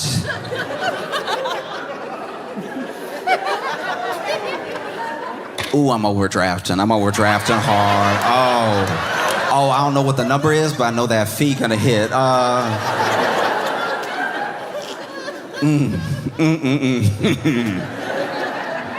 We're in a bad way. One of the biggest problems that I think is facing Americans and the country is that we don't have a sort of cohesive identity of care for each other. So, for instance, something could happen to a large swath of Americans, and there'd be other Americans that are like, all right, good, I don't care, whatever. And I'm not saying any country is perfect. And I know that some of the countries I'm mentioning have at least a little bit of a homogeny to them and everything. But whether you're Portuguese, you're Spanish, you're Italian, you're Brazilian, you're Mexican, when something happens and it happens to your countrymen, you see it as happening to your countrymen because they're all in a country together. They're all like in this thing together. I'm not saying there's not poor and rich and they don't have some of the same problems that we have. I'm not saying that factions haven't split people more than ever before, especially with the internet. I'm just saying that like they can look at a person they don't know and be like, that is my countryman, right? And we haven't had something like that for a long time. There are whole parts of the country that if you put them in a room together, we assume they would fight. We assume that it would come to blows almost immediately, just off of like, hey, do you want to pass the salt? Like just like not even a political thing, just, it would just happen eventually, you know? And I thought that the connective tissue that we had as a country, what put us together cohesively, was at least like capital. I thought it was at least money. I thought that money would be at least the one thing that made us go, all right, we should all stop and figure this thing out right now. If it's not money, I don't know what it is. Like visiting another country and seeing it doesn't have to be this way is crazy. I'm surprised that's what we're not allowed to do. I'm surprised we're allowed to still travel. Because if you go anywhere else on like planet Earth, and I'm not talking about every place, I'm just saying, there are places that you look around and you'll be like, y'all don't just punch people in the face for being broke? Y'all don't just... Wow, all right, crazy. Going to another country that's like functioning and seeing how they operate is like going to a functional family's house for dinner. Like, it's just... You're just sitting there astonished. You're like, everybody here? Everybody sitting at the table together? All right. Got mom, got dad, got kids, and invited me over as a guest, and y'all just all smiling. As the dad, you're just sitting there. You're sitting there asking your kids about their day? Their day at school. What are you doing, dude? What are you doing? You should be abandoning all of them right now. You should be abandoning all of them. You should be going to Vegas and putting it all on black, and then you win. You actually win. You doubled your net worth in a day, and then you put it all on red because you had a feeling, and then you lost it all, and then you're sitting in this casino's cafeteria where there's very nice food, but somehow it's still like a disgusting cafeteria, and you've got these crab legs and these lobster tails in front of you, but you're wondering what you're going to do after tonight because there's nowhere to go because you left home. That's what you should be doing. Not asking your kids, how was school? Like, and then the mom sitting here, mom sitting here, help dad cook the meal. They cooked it together as a family unit. You know, they didn't just fall into general norms. You know, they figured out that he bakes good and she makes great chicken. So she made the chicken, he baked some bread and everything. And it's all on the table together. They're watching their children eat it for the nourishment of their bodies.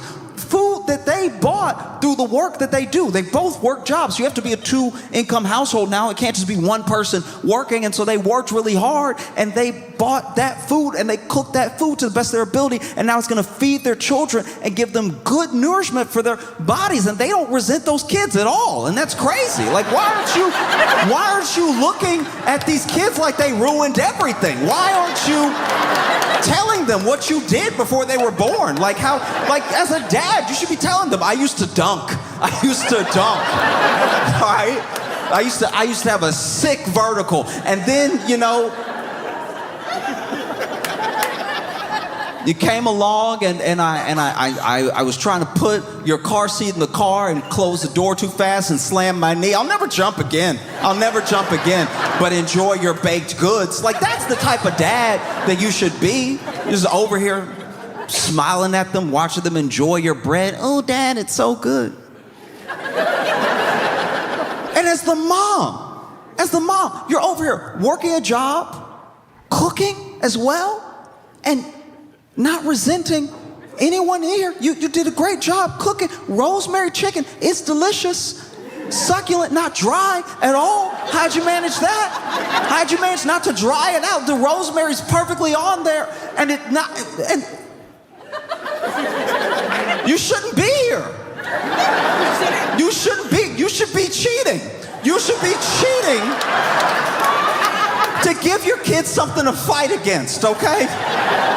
You want to make your kid a star athlete, you go out there right now and you cheat. You break up this family so that the only solace they can find is baseball, and then they just hit dinger after dinger every game because they're hitting their trauma. And then one day a scout from a good college, a college they couldn't possibly afford because it's not a 2-income household anymore. One of those colleges comes to scout this kid, and they're like, man, that kid's got talent. And we have to get him on this school's team, full ride. He goes from that full ride to AAA minor into the majors. And then one day they're interviewing him at the end of a game where he's hit the dinger that won them the World Series. And he's like, hey, I don't know where, I'm sorry, I'm getting so emotional. I don't know where my mom and dad are, but just know that I love you and I hope you're watching. And I did this for you, okay? I did this for you. I love you so much. You should be doing that instead of just helping them with their homework.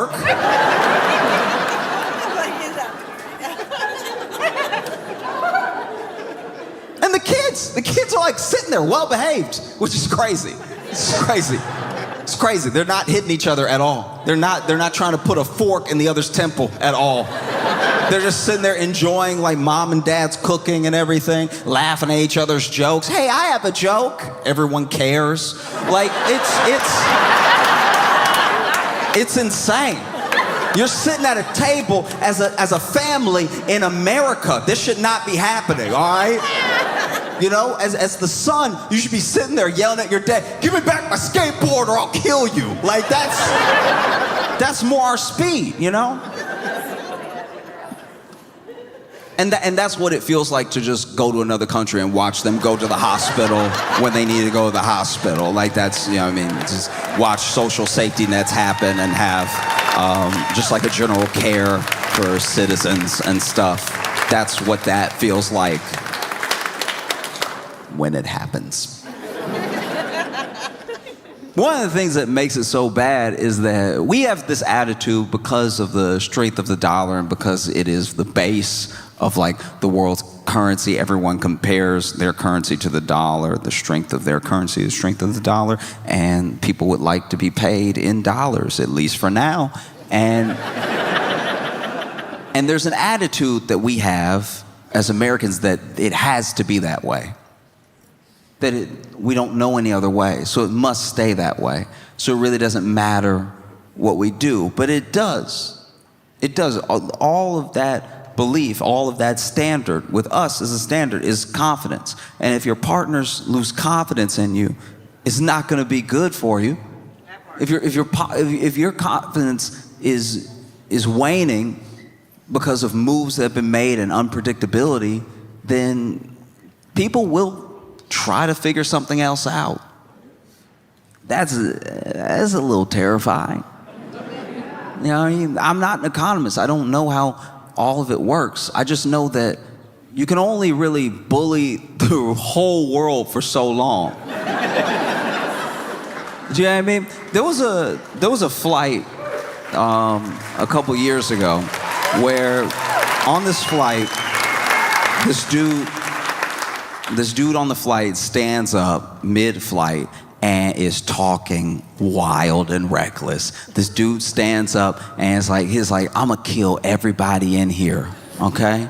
All right, you're all gonna die. Do you understand me? Every single one of you is gonna bleed and die. And he's making all these weird movements and he is freaking people out, and people are stuck in their seats. They're like paused in their seats. There's only one person who's like taking a little bit of cell phone footage of this dude because nobody knows what this dude is gonna do, and he's getting up so confident and he's so scared because I guess he's like a bigger dude as well, and he's like, no, y'all are all gonna die. He's clearly having like some sort of mental episode, but at the same time nobody can know how serious he is or like what his problem is or anything, and people are frozen in their seats, right? And he's like, I'm gonna kill every single one of you. You're all gonna die. I'm gonna crash this plane. And then he tries to get into the cockpit as well. He can't get into the cockpit because that's locked. And finally, this dude goes into, I think it's his back pocket, right?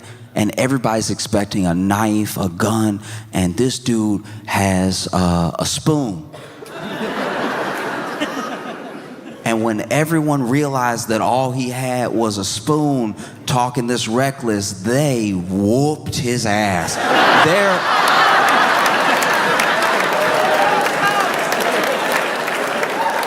There was plenty of cell phone footage of that. They were whooping this dude. I know they don't do it on flights anymore because people have allergies, but back in the day, they used to have peanuts on flights. And every once in a while, somebody would open the peanut packet too hard, and the peanuts would go everywhere. They go over the tray table, but then they go in the aisle, and they bounce all down the aisle because the plane was still getting some altitude and everything. And he kind of looked like that peanut. They were passing him around, beating his ass. They were really tossing him back and forth. And then he still had the spoon. Was like, wait. Man, that cracked me up. Wait!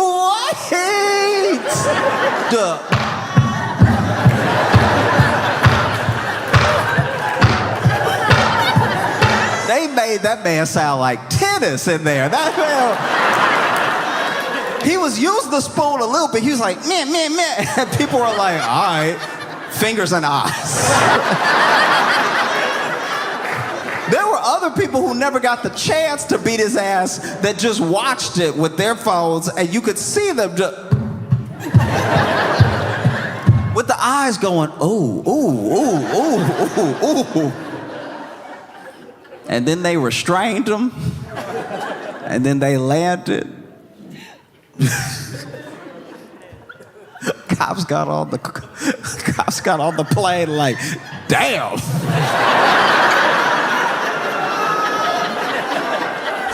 I thought we were whooping ass.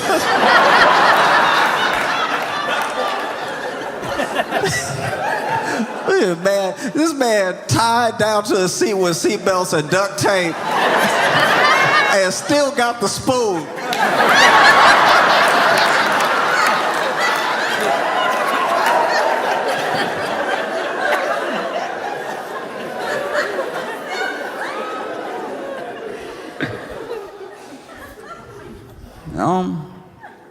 And then in the midst of all this turmoil, all this red, Trump tweeted, or, great time to buy. That's the most unserious thing I've ever heard in my life. Honestly, look. Admit it for a second to yourself. You don't have to say it out loud, but just know in your heart, if this was any other country, you would be laughing your ass off at that. That is very, very, very funny. That is so inappropriate and so funny at the same time. It's basically like somebody driving the car towards your car accident going, wee!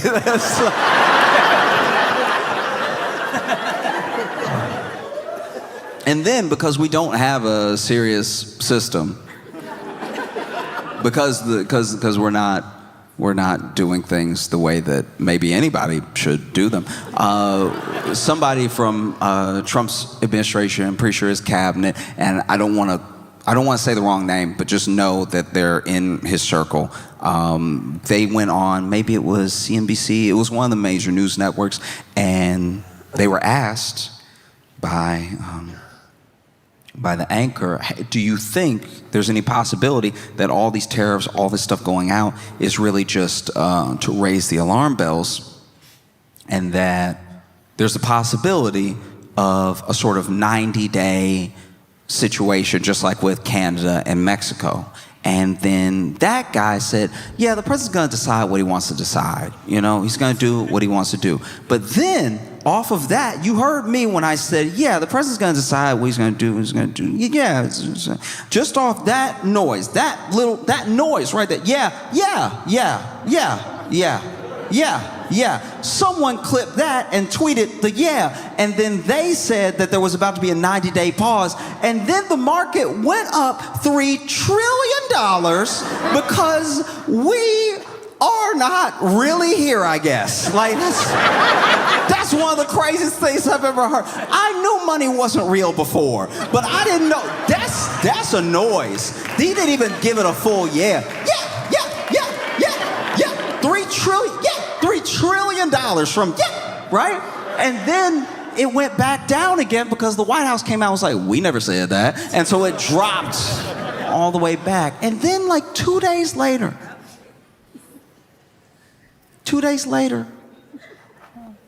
Trump reversed the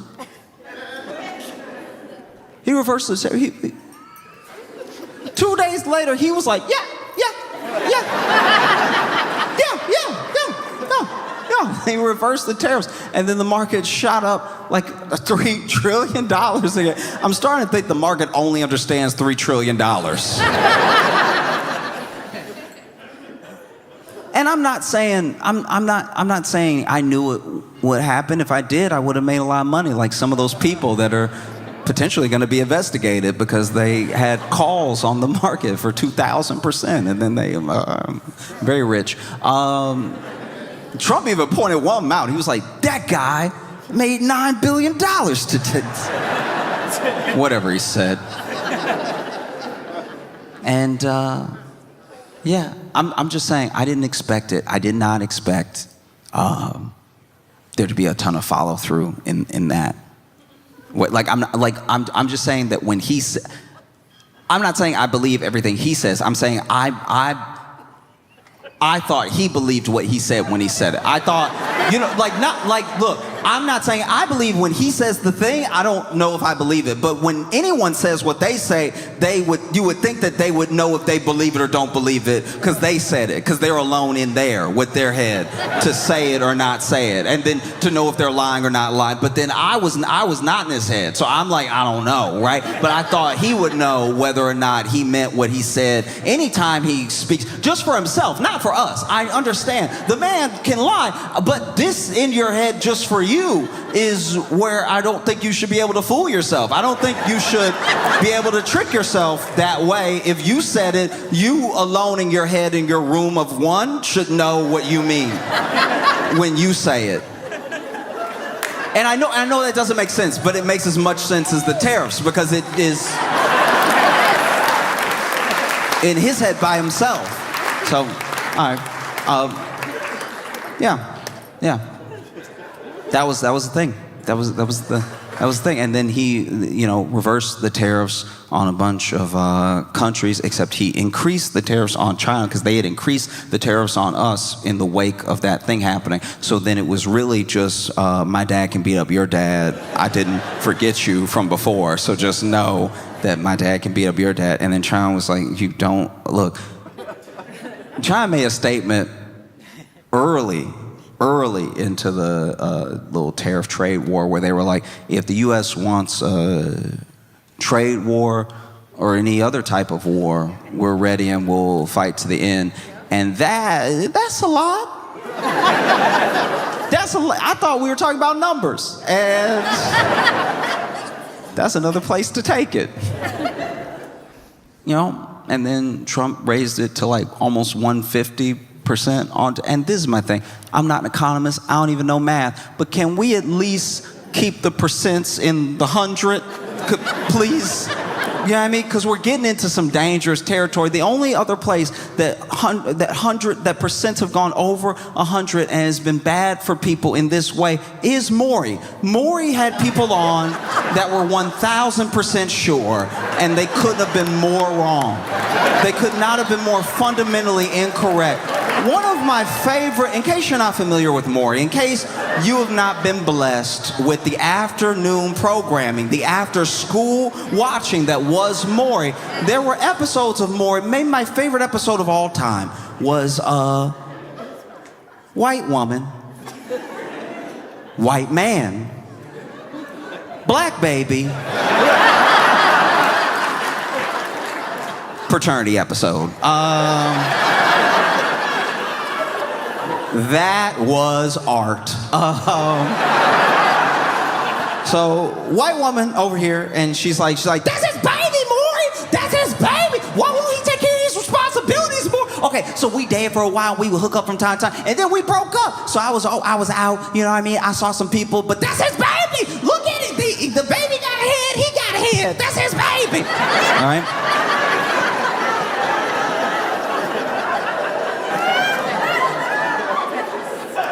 And then I never thought that I would have to say it this way, but then this poor white man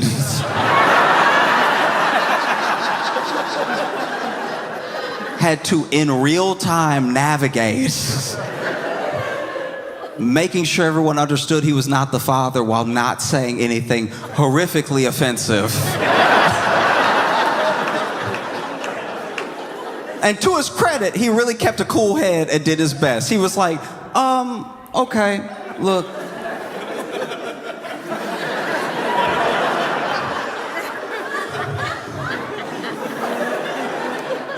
We all God's children, all right?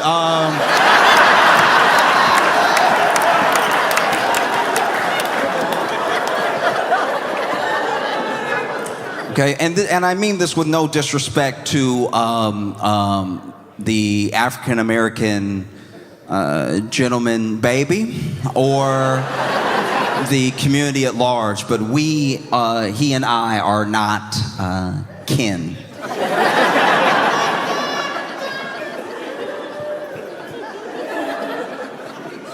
And then Maury, who is normally the voice of reason,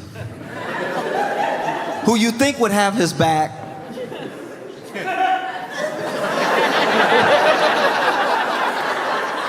says out loud, you don't think this could be your child?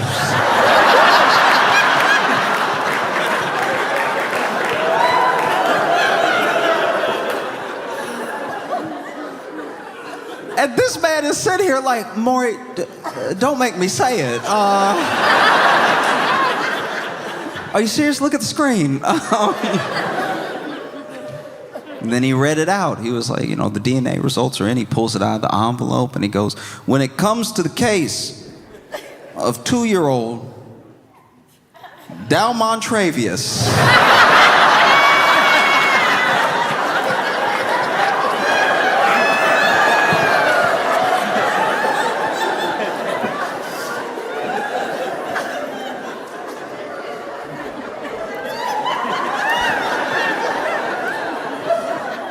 Mike,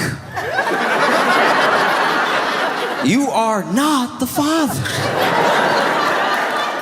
And of course she was like, no! And she did 6 backflips and ran outside. And then he went, yeah, I know.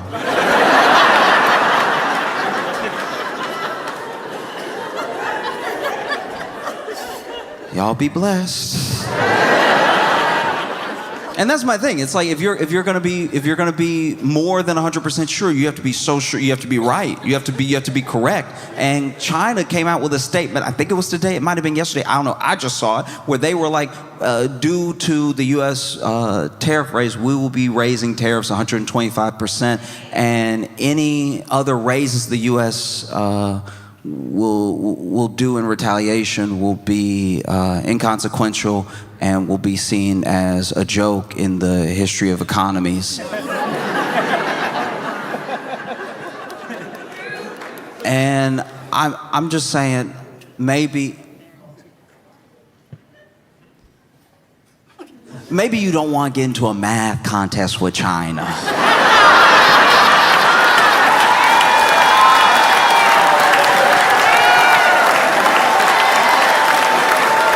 Y'all been fantastic. Thank y'all so much.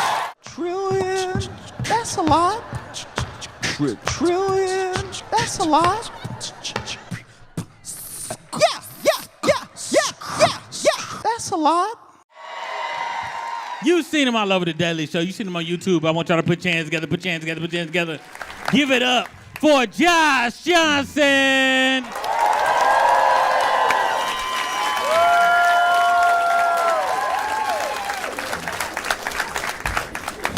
My most recent obsession is this court case, this lawsuit against Cardi B.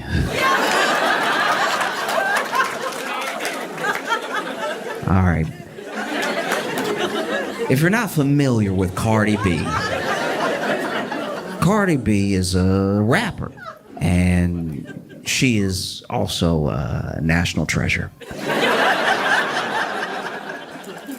Cardi B is incredible, and this case is pretty wild. Basically, what is being alleged in this case is that Cardi B assaulted a security guard.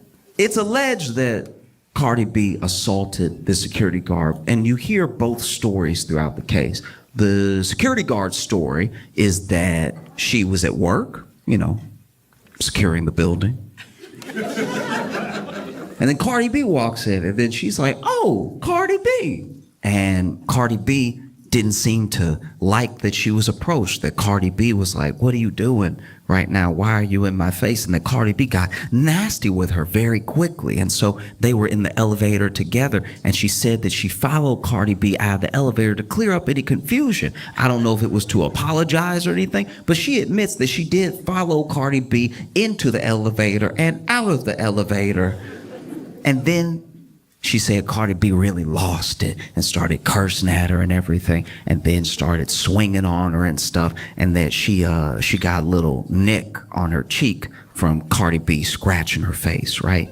And then the receptionist and the doctor that Cardi B was there to see, because Cardi B was in the building for a doctor's appointment, that they broke up the fight, and then everybody went about their way. But because of this assault, because of this nick on her face, she is suing Cardi B for about $24 million.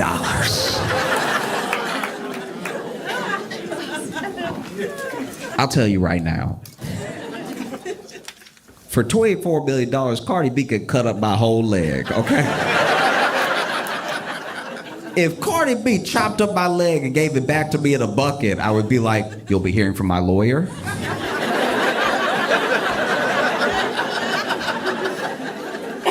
$24 million. That's crazy. So then, Cardi B's account of things is that she was going to the doctor. At the time, she was pregnant. She didn't want anybody to know she was pregnant. She didn't tell anybody, and she didn't even tell her security guard where she was going that day, her personal security, because she was just trying to keep this whole thing private, right?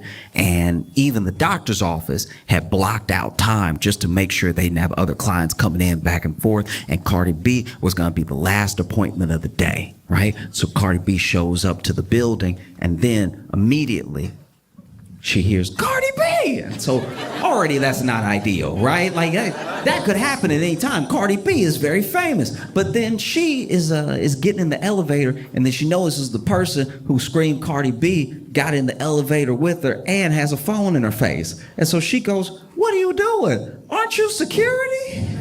Because she had security on her hands.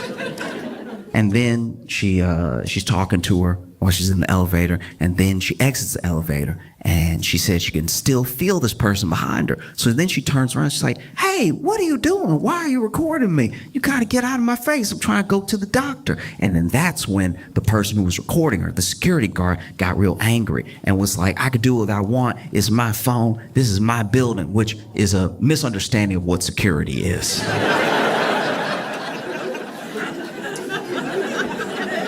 If that really was said, oof. I've never met a security guard who thought they were clocking in to own the building for a little while.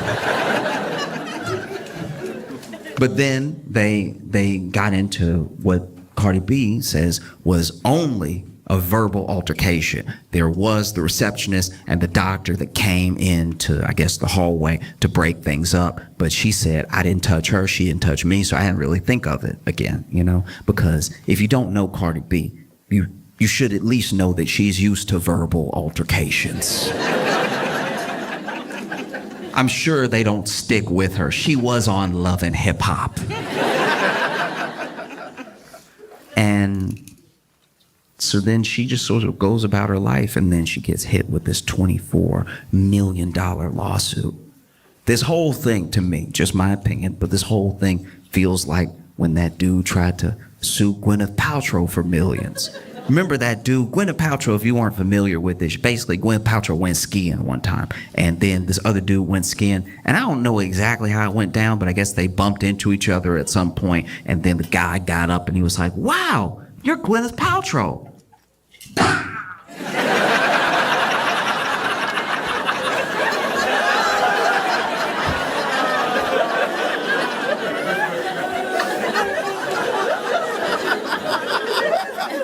Oh, I'm ruined.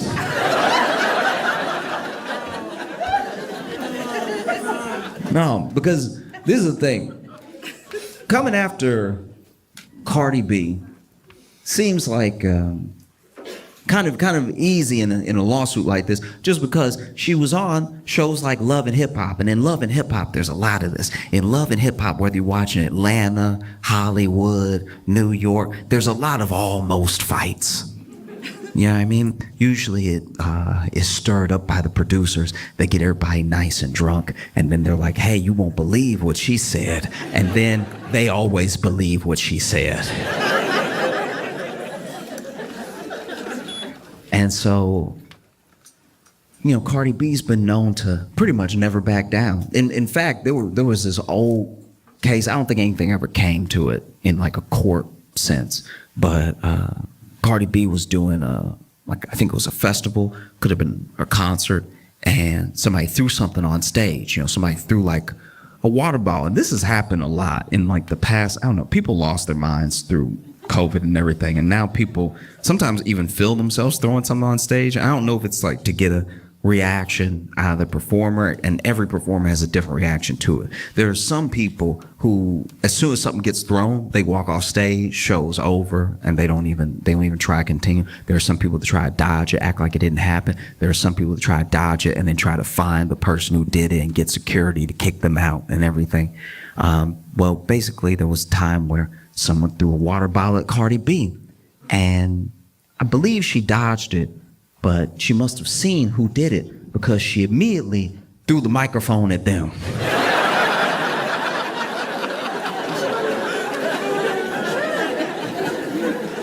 They probably thought Cardi B was gonna be some easy pickings. They were like, I'll throw my water bottle now. She's clearly unarmed. And can I just say, throwing a microphone at somebody is one of the funniest projectiles to throw. Because it's the only one where you get to hear their reaction to something being thrown at them in real time.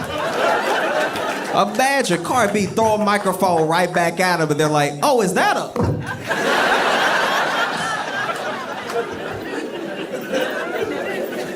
Last thing the crowd hears before the show ends is, whoa, watch out!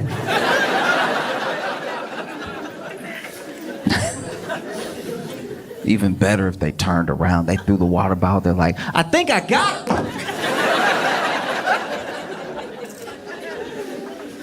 And so, well, they had this court case, and I don't know. Cardi B better than me. If it were me, I'd be losing my mind right now. $24 million for. That's what she's alleging. Like, the security guard is alleging $24 million. I don't even think I got $24 million worth of head. I think even if I was in a horrific accident, I'd probably only get like 10, maybe. And that's with half the head missing. $24 million just feels insane. And so, you know, they go to court and Cardi B's got a lawyer, security guard's got a lawyer, and security guard's lawyer does seem bad at this. I don't know the law. I'm not a lawyer. I don't even know some of the stuff they're saying. When they get into like the real nitty gritty, like the weedsiness of the law, I don't know what's happening, right? All I know from all my hours of watching Law and Order is that if you're a lawyer and you're talking in court, you're talking, right? And then the other side keeps saying objection, and then the judge keeps saying sustain, you're not exactly doing well. And that's what's been happening this entire trial. The judge basically sustaining the whole thing. Like, this lawyer for the security guard keep withdrawing his own questions mid-question because he can feel a sustain coming. And like, some of the questions don't have anything to do with anything. It's one thing if you're badgering the witness or you're really trying to like rile them up and get them to admit something, you try and catch them in a lie or something like that. It doesn't even feel like that's what's happening. This dude will just be asking questions that have nothing to do with anything or the case. It feels like he's just a Cardi B fan. The amount of times that Cardi B's lawyers have had to say objection, relevance is astounding. He's asking her all sorts of questions. At one point, though, he gets back on track and he asks Cardi B, you're saying that you felt threatened by my client. The security guard says, client, you saying you feel threatened by my client. I'm wondering why you feel so threatened. What was the issue? What was the issue? And then Cardi B says, I was pregnant and she's coming at me. I think she wants to beat me up and I'm pregnant. Hello? Hello? And then he goes, hello, hello.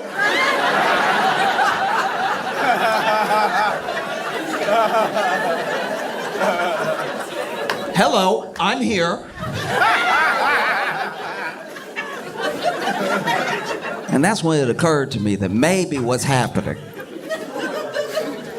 is that this security guard's lawyer, maybe, just throwing it out there, potentially has never met a black person. think if you've never met a black person in your life, and your first black person is Cardi B, that's a bit of a crash course. That would be like if I never met a white person in my life. Never met a white person, never talked to a white person, didn't even see one in a movie. Never met a white person. Then my first white person ever was Bill Nye the Science Guy.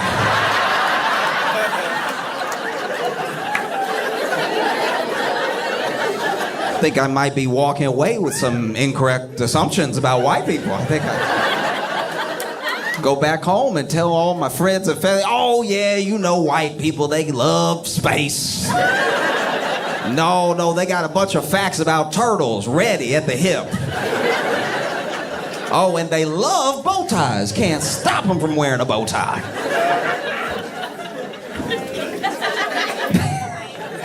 The only time I've seen something like this exact moment, this type of thing, this like misunderstanding in that way, was on a TV show called To Catch a Predator.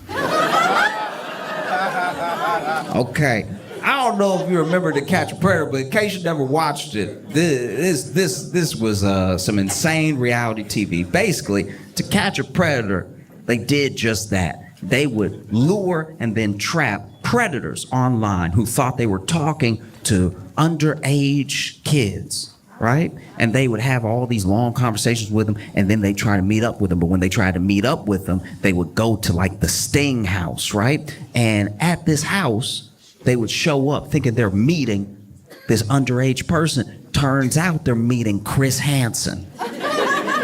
If you don't know Chris Hansen, you don't know Dateline. All you need to know about Chris Hansen was he was the To Catch a Predator. Oh, you would hate to see Chris Hansen coming if you were a predator. And so they would lure these predators to this house, and then especially season 1 was like no other thing. Season 1, when people didn't know what was happening, that was some of the wildest television I've ever seen. Because they didn't know who Chris Hansen was, all of them. Some of them did, right? But most of them did not. And so they'd show up to this house thinking that they're gonna meet this underage kid, and they might even call out a name or something. Then Chris Hansen would walk in. Chris Hansen walk in holding some papers and everything. Now, because they don't know who Chris Hansen is, they think maybe this is the person's dad or something. So they immediately, they feel caught, but they don't know how caught they are, right? So then Chris Hansen would walk in and be like, hi, how's it going? And then he'd tell them to sit down, and they always sat down. Chris Hansen would sit them down, and then he'd ask them what they were doing here. And they'd try to come up with some sort of lie on the fly or something. And then he would ask them how they know this underage kid, and they'd try to come up with some lie on the fly, something like that. And then Chris Hansen would be like, oh, that's interesting because I have the transcripts of your conversation. And no matter what color they were, you watched the color leave their face. And then Chris Hansen would ask them what they meant by certain things in the transcript of the messages and stuff, and these people would just sink. They were terrified, devastated, right? And then Chris Hansen would be like, okay, all right, you've answered all my questions. You can go. And even the predator would be like, what? Really? Like, yeah, you can go. You can go. And they'd be like, oh, okay. I mean, I thought my life was ruined or something. All right. And then they would get ready to walk out. And when they walked out, they were immediately tackled by the local police department. And not just tackled, like properly football tackled. This would have been unnecessary roughness in the NFL. This is the only time nobody's gonna take you to task over police brutality. You know what I mean? Because the police, to their credit, they would announce themselves and say, get on the ground. They were just saying, get on the ground when they were already airborne. Like, police would be in the air, legs up, get on the ground. It's like, you know your shoulder about to be in his neck. They would tackle him and they cuff him up and then they throw him in the car and they take him to jail, and then in jail they would go to the interrogation room and they'd have to answer all of Chris Hansen's questions all over again. I guess him asking was just practice.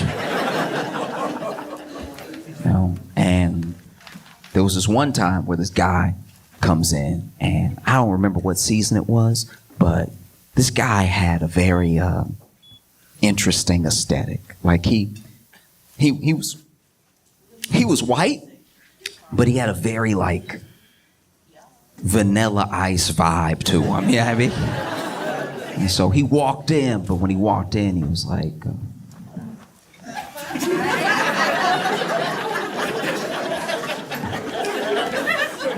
Chris Hansen walked in, and then when Chris Hansen walked in and told him to sit down, he was like, I.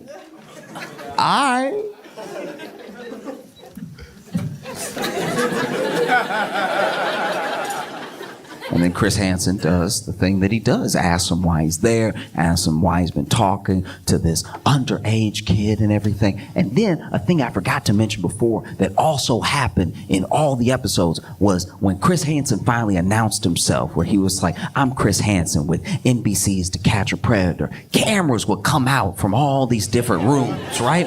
And it was always, without fail, too many cameras. It was always a number of cameras where I'm like, there's no way all those cameras on. There would be people with cameras in the hallway because they couldn't get in the kitchen, just lifting the camera up.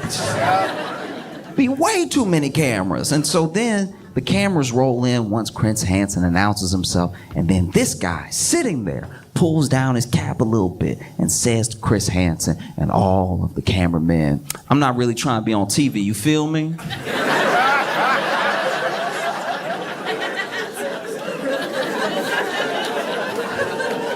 Repeats it. I'm not really trying to be on TV, you feel me? You feel me?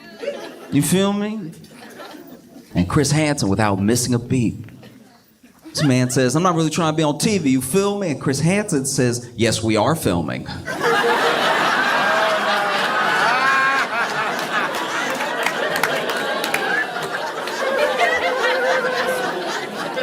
And I haven't seen such a misunderstanding until the security guard's lawyer says to Cardi B, hello?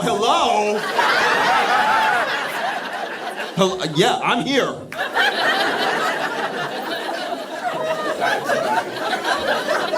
That man lucky. That man lucky. Cardi B at no point in her testimony hit him with a like that. That would have broken his brain. That would have ruined his life. He would have bent his knees. Oh!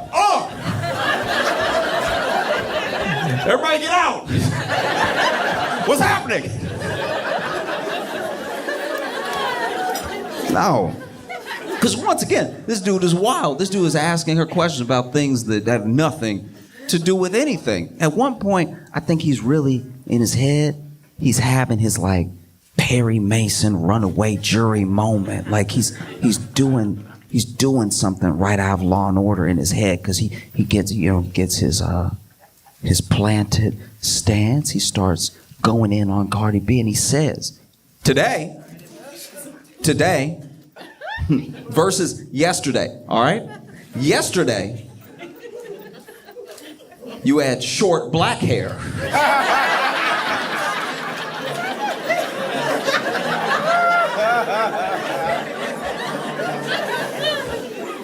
Today, it's long blonde hair. 2 days ago, it was long black hair. Which is it?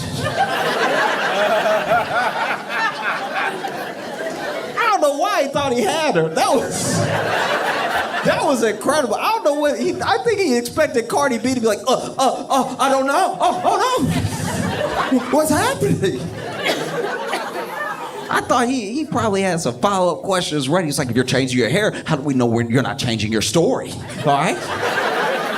Miss Cardamom Basil. If that is your real name.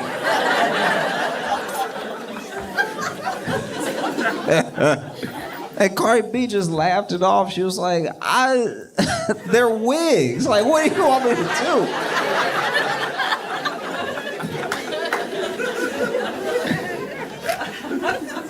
And then, he gets into the stuff that's more relevant to the case, and he's trying to grill her back and forth with question after question after question. And he finally gets to this point where he's like, why did you feel threatened? She says the pregnancy thing and everything. But he's like, you said yourself that my client is about your height. Why would you be intimidated by her? And then Cardi B goes, yeah, I mean, she's a little bit taller than me, but she's bigger than me and everything. And I don't know what she wants to do. Now it seems like this person wants to beat me up. I don't know. Like, I don't know if they went from wanting a picture to beat me up or just wanted to beat me up and record. I don't know what's happening, right? And so then this guy goes, why are you so intimidated by it? You're saying that she's bigger than you. What makes you say that?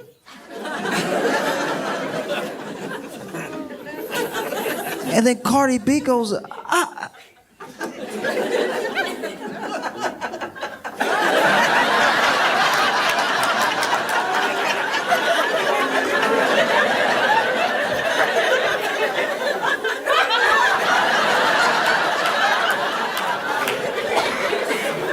like, do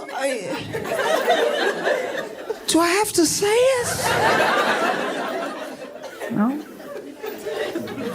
And then he's like, are you calling my client fat? Are you calling my client fat? All right? Did you call her fat that day? In fact, you called her fat that day, didn't you? And then Cardi B is like, no, I was only calling her the B word. Like, it was really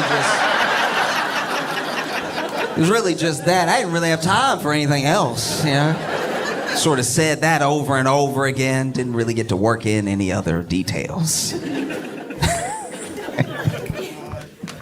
And this lawyer, I don't know, like, it's like now what we're getting into is stuff that I guess isn't nice, but I don't know how it helps his case, because then he just keeps egging it on. He's like, but you said that and you said other things, didn't you? You said other things. And then Cardi B, to her credit, it starts admitting everything that she said, right? She starts just repeating verbatim in court. She just cursing in court openly, just non-stop cursing in court, right? And he's like, is that what you said? Say exactly what you said. I mean, she's right here, right now. Say it again. Say it to her face. Say it again. And then even Cardi B is like, what is happening? Like,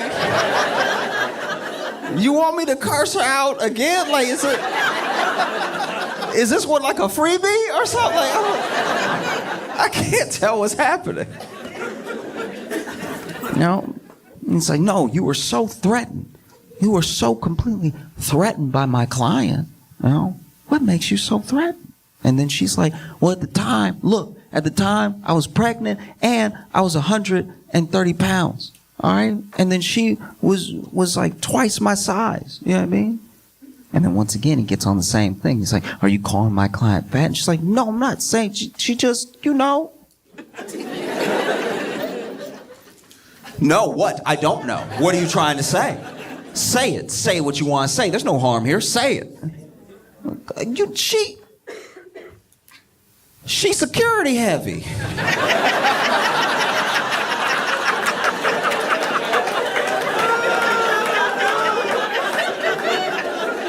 That's so much worse. And this man keeps going. He's like, what do you mean security heavy? What are you trying to say? She's security heavy. What does that even mean? And Cardi B is like, she built like she protect buildings.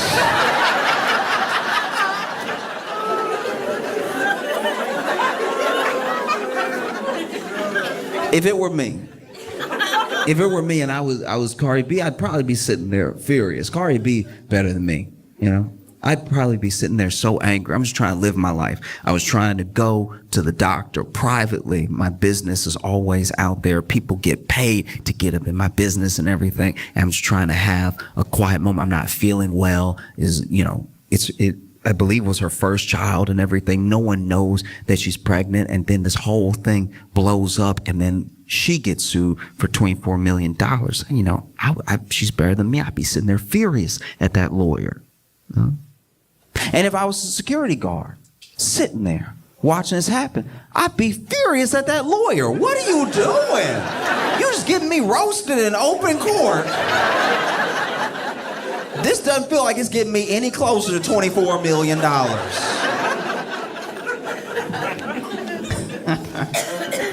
Oh.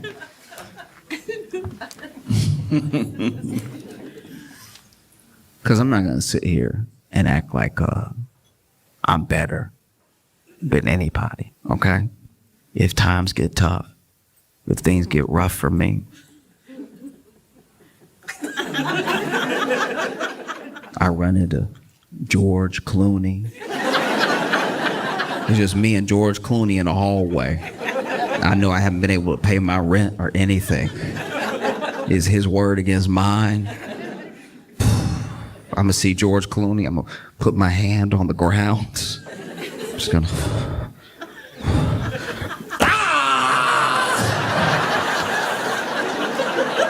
Look at what George Clooney did to me.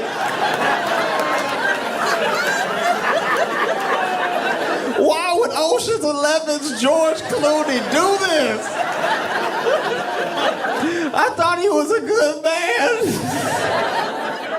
I can't believe that Ocean 12's own George Clooney would step on my hand like this. What's that you say? He still owns the tequila company?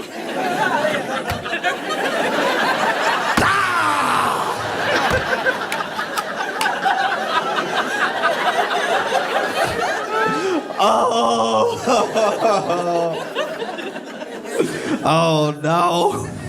Who would have thought Ocean's 13 George Clooney would be capable of something like this?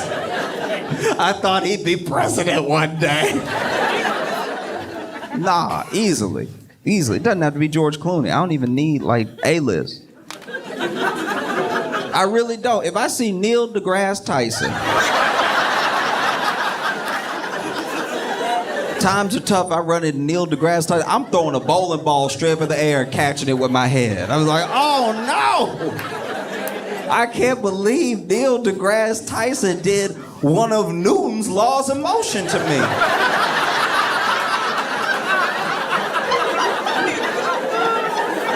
I think it was the first one. No. Doesn't have any popular person will do, you know? If I see William H. Macy, I'm gonna run into a wall like that dude from the show Fargo. I'm gonna run right into. If I ever meet William H. Macy, he better pray we outside. Because if she's trying to get money out of Cardi B, you know, this is not the way. She over here admitting that she only got nicked. Just a little. That quick. That. And she said that she had to have 2 plastic surgeries. Even brought the plastic surgeon to court, and the plastic surgeon came into court with a picture, right? Now, the plastic surgeon, this is also why I feel like this case is bogus, because she doesn't have a picture of the scratch from the day that it happened. Her plastic surgeon had to come in and do a before and after picture, and honestly, I don't know if that dude, the plastic surgeon, I don't see what he did. Like, it's... Even when they tried to show the cut, like the little scar that Cardi B supposedly gave her, maybe they didn't zoom in enough. Like, I don't know what's, but they had the little line pointing straight to it, and I'm squinting. It doesn't even look like Cardi B did $24 of damage.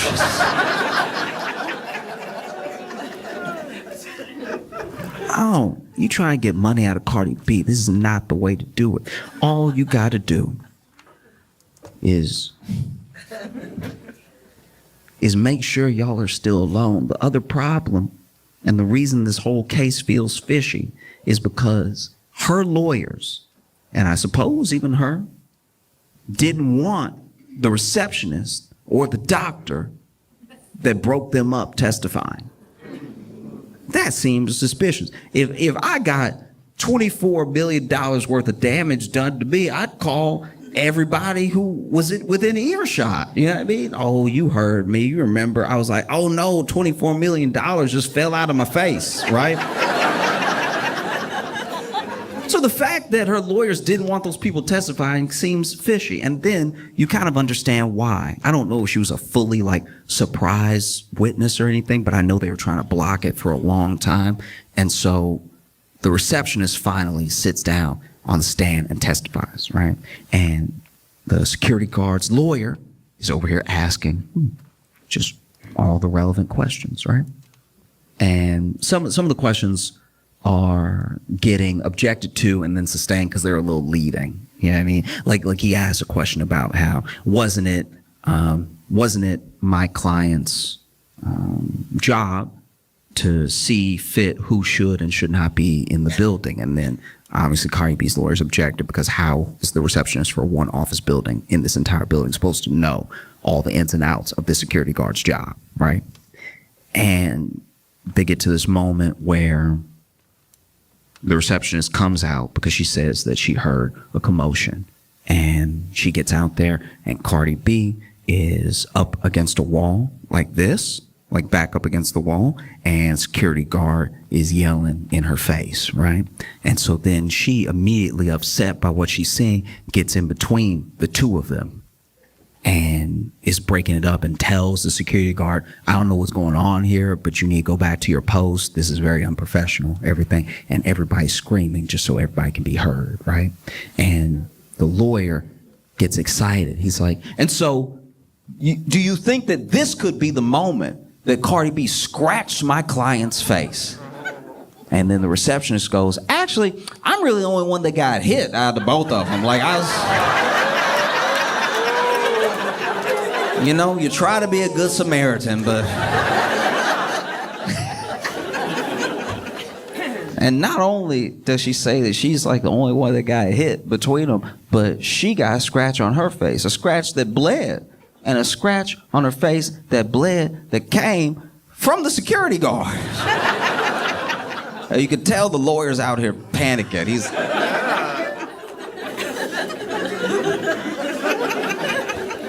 Whoops. Okay. All right.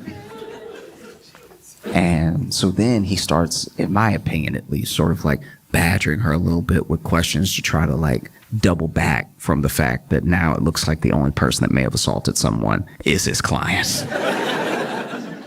And so he then says, he's like, yes, but you also weren't there the entire time, so you didn't witness the entire altercation. Maybe Cardi B spit on my client before you got there. Maybe she scratched her face before you got there, but you got there and you broke it up and you say that you didn't see anything. But maybe something happened before you got there. You don't know. You don't know.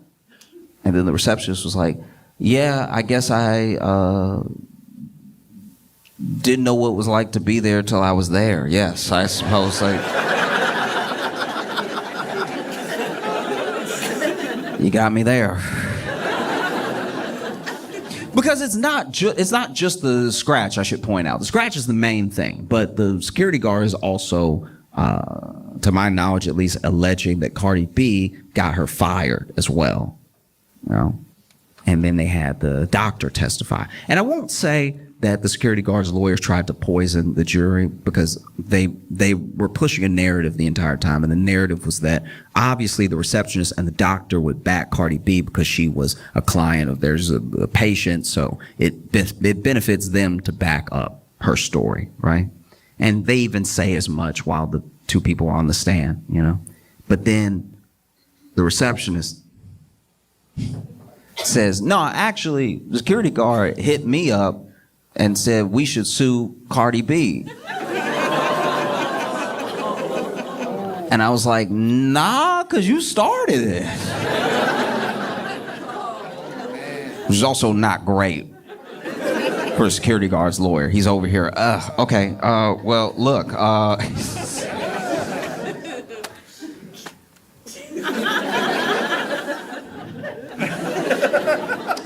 nothing further.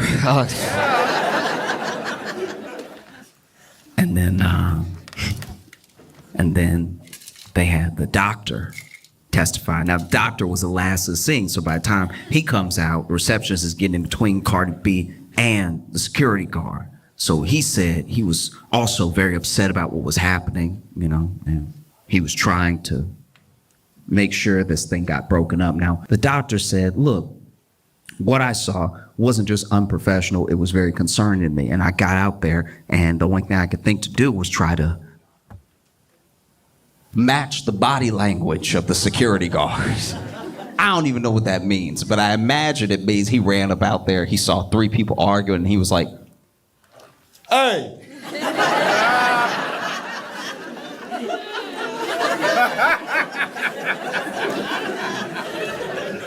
Cut that out!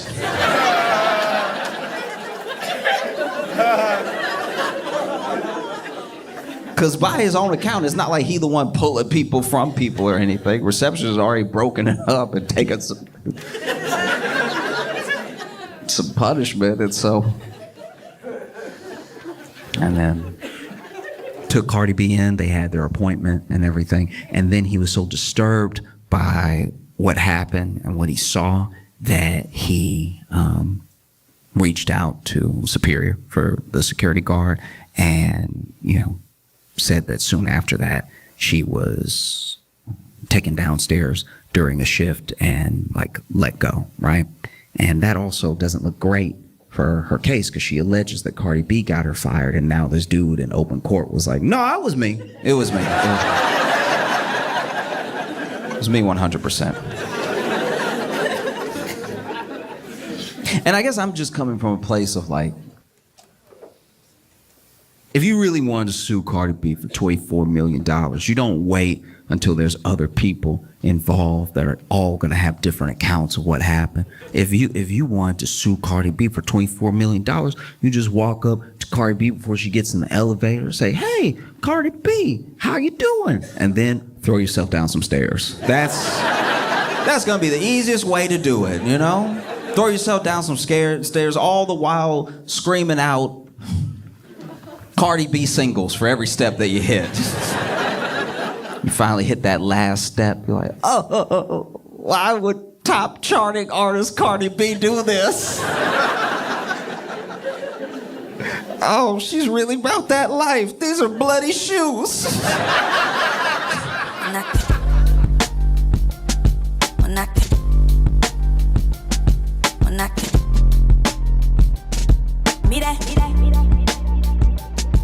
Knock it.